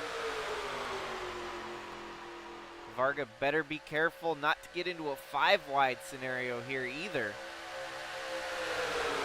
3 wide for the lead. It's going to be Andre Stefan, Jacob Schenkel taking it to Caden Berggren here. Andre Stefan, maybe a little bit of resentment as he got released by Jacob Schenkel Racing. So right there, racing against his former team owner side by side. Takes the lead away from him. But in all regards, I think Andre Stefan was able to find a decent landing spot here. The TRD program has been rolling out winners pretty regularly, so Tyler Landa back up to the front. Braden Varga back up to second now. If he can get by the 56. I was going to say 23, but the 23 is behind Braden Varga there, as Guido Piano making some moves. Here's hoping we don't actually have to utilize green-white checkers here tonight. The option is always available. It's an option that we would take if it presents itself. But let's hopefully get this race in without another wreck.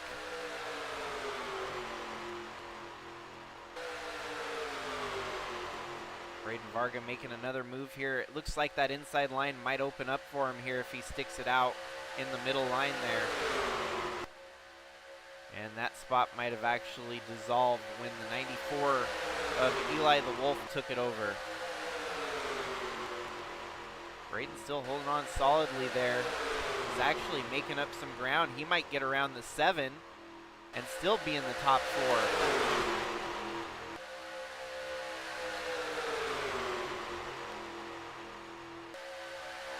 9 laps remaining now. Holy crap, Lewis Trost out of nowhere. The damage on his car, significant that it should be factoring into his speed, but he is now fighting for a win. He has just catapulted his way up from 12th into 3rd. Mad props to the 29 there, at least for trying to gut it out. It's going to be Bradley Ream at the line with 8 to go.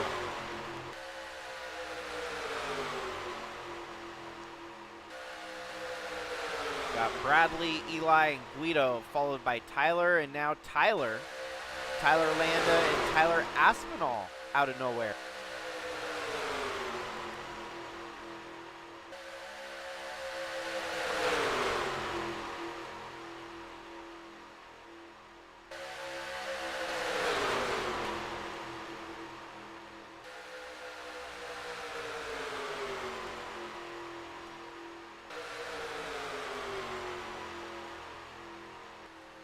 This is going to be about the point in time where you want to find a B line to the bottom.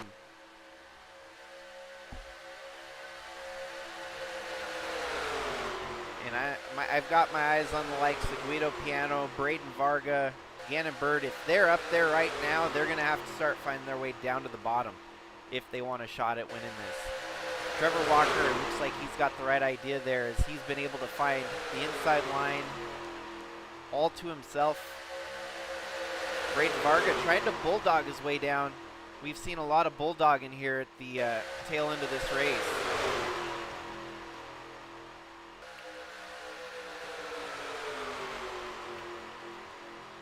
Unfortunately, Al Bunch just did not have enough in the tank to stay away from the leaders here, as we're going to have to DQ both Al Bunch and Kara Shangle. They're going to come home with a 20th and 21st place finish, which is still not half bad for the way their day turned out. 3 wide for the lead now. Ewan Wood Army takes over the position. 5 wide. 5 wide at the back. It is 5 wide. 4 wide now, but it could have got ugly on the exit of turn 2 there, as Braden Varga is just the meat in the sandwich. 4 wide for 2nd place. We are seeing some of the most aggressive moves being made right now. These drivers trying to give it their all, fighting for the win here tonight. I have not seen this much grit and determination in the closing laps of a Sigma race for quite some time. As they come across, and they're wrecking at the front of the field.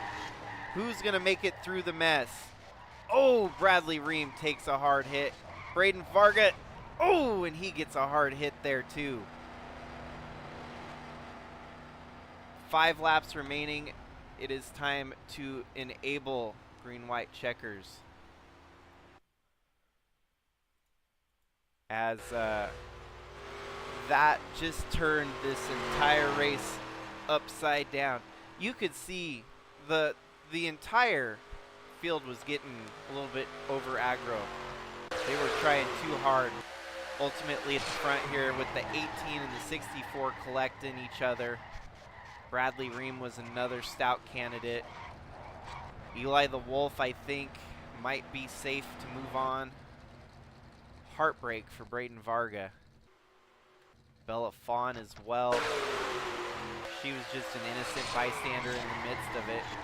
Now Eli the Wolf took some damage there too, actually. The worst part here is that Braden Vargas should not have gassed it back up there. He was pretty much scotch tape clear until he wasn't.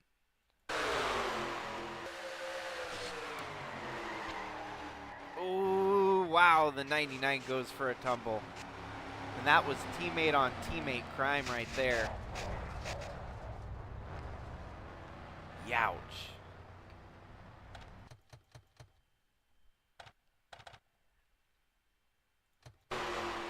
And you and What Army might be fortunate that his teammate took out half the field there, as he's going to be the one to roll back with the lead, it looks like.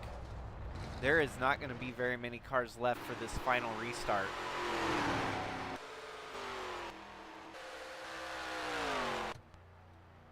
There's about 10 cars left. We're going to go ahead and let the game run its cautions here.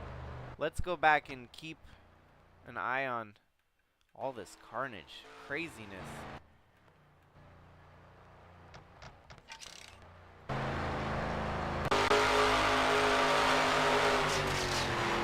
Lewis Cross may have got the save of the day here, driving through the mess.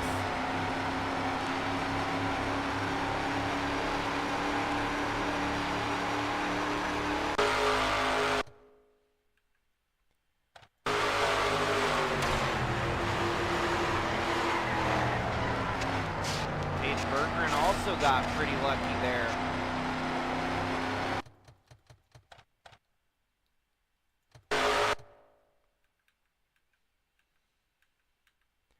Now let's see, this is getting a little bit closer to the war zone.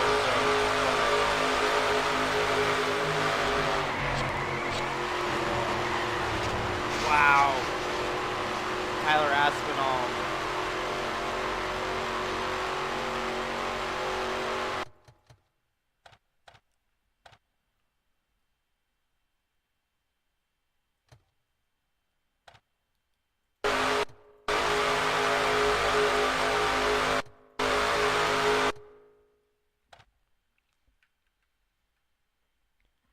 Thinking Gannon Bird is a lucky individual as well.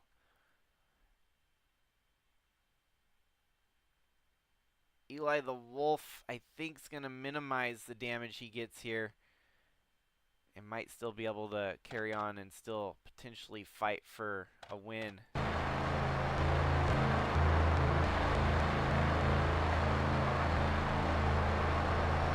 So, this changes everything, as we have now made it 151 laps into this race, and they finally they caused the big one here tonight. We have just what would likely be a green-white checker shootout to finish this thing here. The lights on the pace car should be going out this time, and the remaining drivers still in the fixings to win this thing. You got Ewan What Army, Tyler Landa, Tyler Aspinall, Nelson Chacon. Okay, lights turn off on the pace car. That's stupid. Pace lights off. There we go. So we're going to get going back on lap 153 of 154. We're basically going to have a green-white checkers. Under regulation, at least. You've got Ewan What Army leading the way with a pair of Tylers followed behind him, Landa and Aspinall. Nelson Chacon, Trevor Walker, Adam Starr. That car looks clean. Very mint condition, that 27 Subaru. Could it be a day that Subaru goes to victory lane for the first ever time in Sigma competition? Then you got the 56 of Andre Stefan, the 59 of Gannon Bird, the 43, the fastest car on the track today, Taden Berggren, along with Louis Trost, Tristan Reams, Eli the Wolf, Guido Piano, Monty Shangle. It's like a zombie that's just been hanging around in the back of the field all day. That 38's one lap down. The 42, 2 laps down. Right behind him is Bella Fawn. But Monty's going to be able to inherit a top 15 finish here tonight just by simply surviving.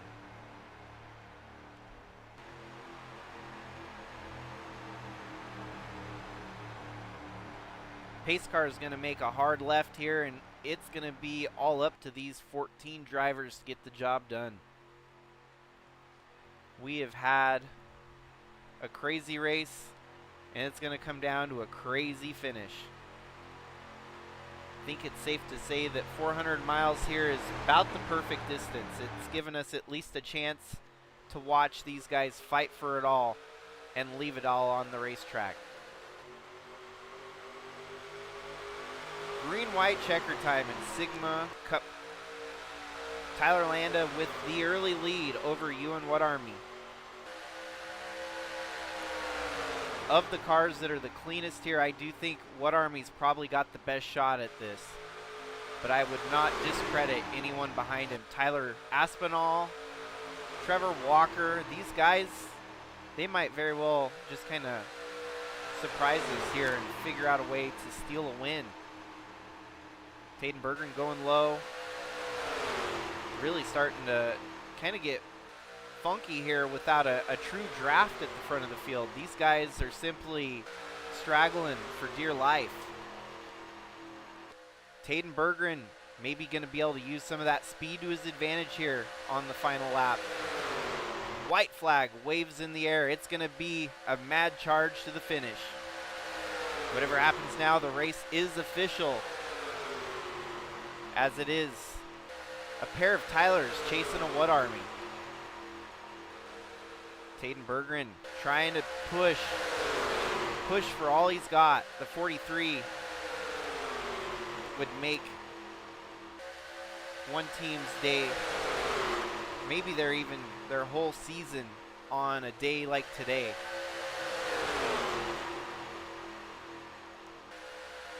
Taden's going to have to make some masterful moves to make this work. He's going to get a little bit of a draft here off the 45. The 1 leads the way coming down on the front stretch. Taden Berggren drops low. It's going to be What Army leading the way down the front stretch. I don't think anyone's got anything for What Army. You and What Army, your 2023 Sylvania Busch Light champion, is your season opener winner for the first season of Sigma Cup competition.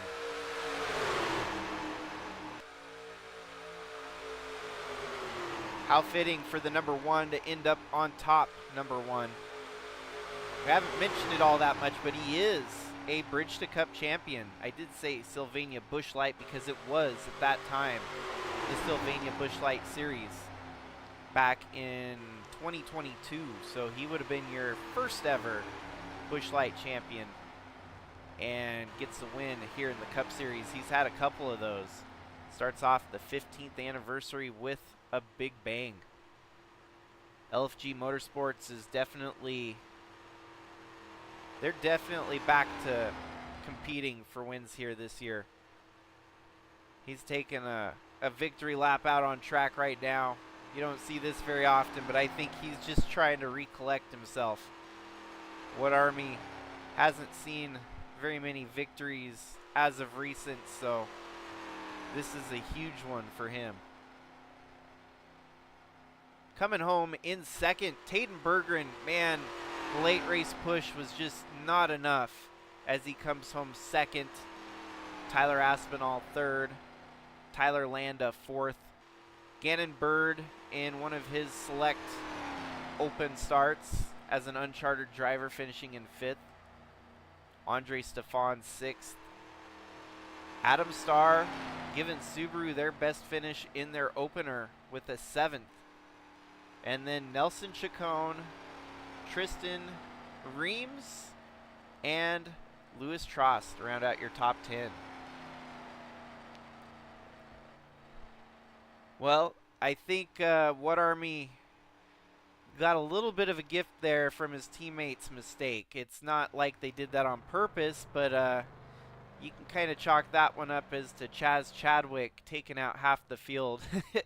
I think What Army could have still won the race without half the field knocked out at the end there, but it definitely made for an interesting turning point for this race here tonight, as half the field got knocked out with just 5 laps to go. We're going to have to do some recon on the drivers involved all in the wrecks here today, as there was some nasty wrecks, and we might be looking at potentially some drivers that could be getting hurt, some of those wrecks. I mean, those were nasty.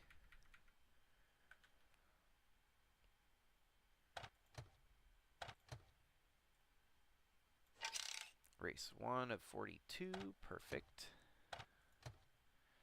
Race 1 of 42, part 1, part 2, perfect. And so that is all she wrote, folks. You and What Army starts off the season with the first win of the season. Rick, did you have any ignition problems? Celebrating our 15th anniversary, and one of our OG champs from Bridge to Cup gets it done here.